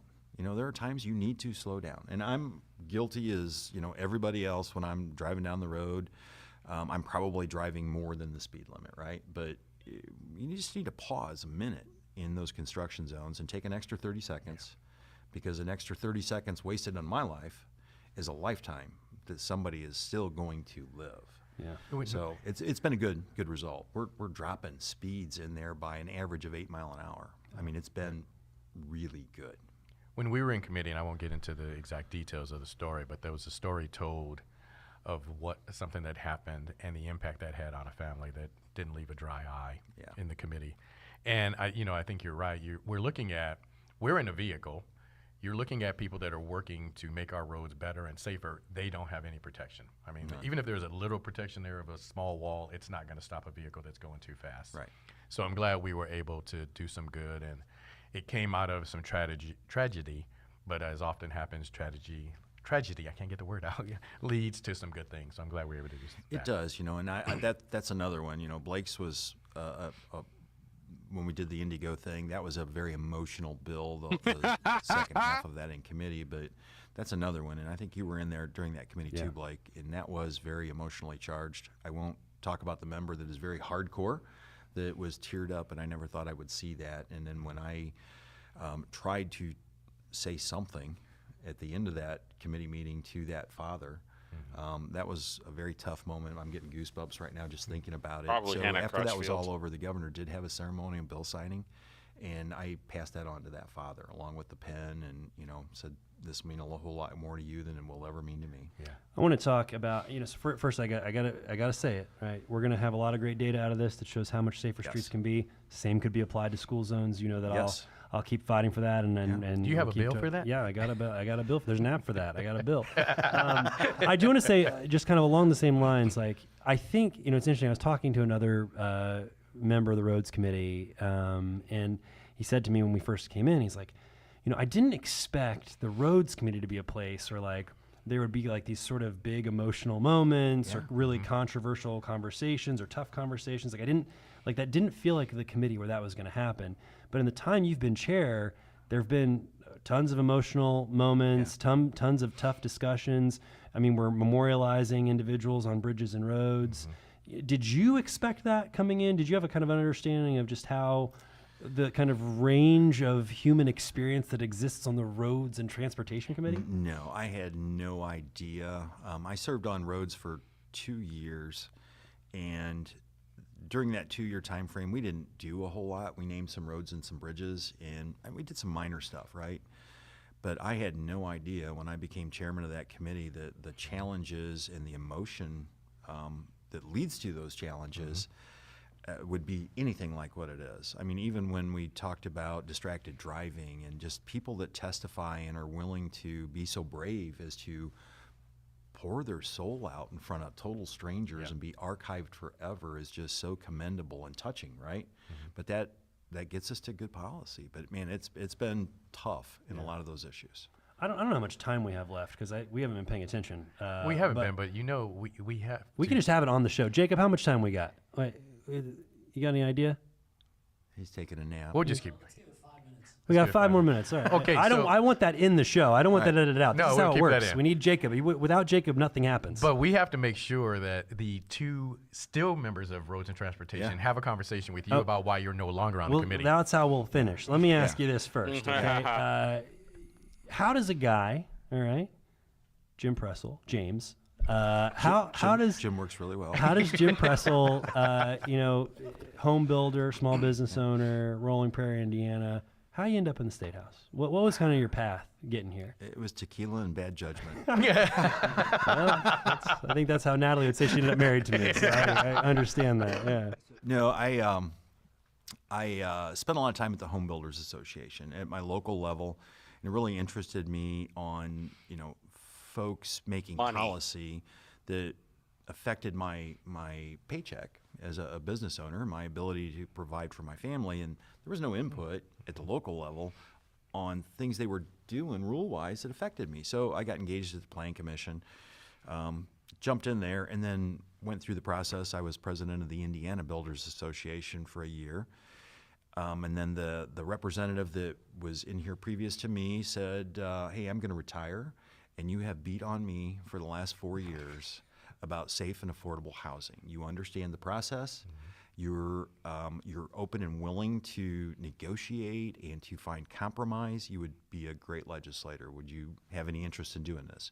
And then the tequila and bad judgment came in, That's right? what happens. That's what happens. Well, that's a great story. You know, there's always a different path that all 150 of us take to get here.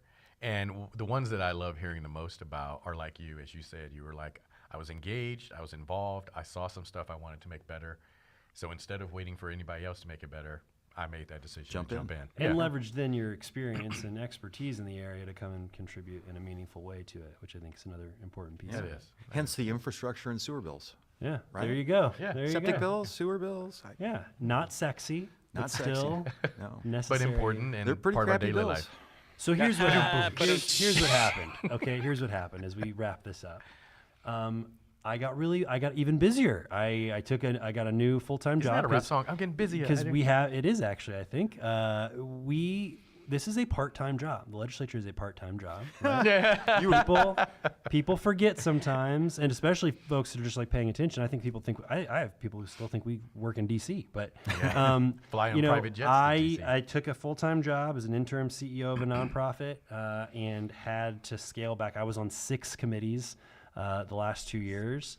And so I had to scale back, and I did not make clear which committees that would be to the leadership, but they elected that despite my extraordinary successes on the roads committee that I should serve somewhere else moving forward. So here I am without the two of you. And that's why I was really excited that this was going to be an episode this season, because when else am I going to get to talk to you guys? Are you believing that? No, I'm not. Okay, I'm good. pretty sure it was something I said. I think he just doesn't like either one of us. It is Yeah, a part-time could be. job. Again, by the way. known Let's crier. I find mean, out the how Indy much he Star makes. doesn't mention me without talking about me His being name a is known Blake. crier. So Something you know, else. I needed to get away from really emotional stuff like what happens in the Roads and Transportation Committee. Yeah, and I need no more pregnant pauses. All right, before we wrap this up, I do want to bring up something. We had Chairman Ethan Manning on the show. He was our first Republican on. You actually were initially supposed to be the first Republican was, on, but yeah. a scheduling conflict. So glad that you're on. We The were other talking thing- about him coming on when it was just the Blake Johnson show. Yeah. Oh, so even that all the wasn't way my back influence. then. But he wouldn't do it then. You know, he couldn't. Oh, so it is What? because now of my wait a minute. influence. Back the bus up. You being here is what made the difference, Earl. I didn't He's wanna like, brag. You're Mr. Civility. It all made sense. He knew he could trust the could. sanctity of this space. I would not put him down a bad path and That's make him right. look bad. So where I also want to go with this is we've had 2 Republicans on the show. Yeah. Chairman Pressel II. Apparently, after Chairman Manning being on the show, Speaker Houston did not put out an all email to you to stay away as a Republican. No. So we appreciate that. I thought you were going to say Speaker Houston has now agreed to come on the show. Well, we're hoping that's Have next. you made that invitation yet? We're going to have that conversation. We need Jim to go back. And if Jim can us. help us I out mean, with help. that. I'll help ask us the out with speaker. I think he'd be interested. But We won't I'm not even speaking for the speaker. ask him about we won't even ask him about Illinois secession. Yeah, we won't even do it and just leave it alone. We are a welcoming state. Yeah, I say, Indiana welcomes If all. If they want to join us, I say let's let them. But let's toll them on the way in. Thank you. There you go. Thanks for tuning in. We'll see you next time. Oh my God, it's so much cringe. So much cringe. So anyway, back in 2021, Blake Johnson made $72,000 for 4 months of work.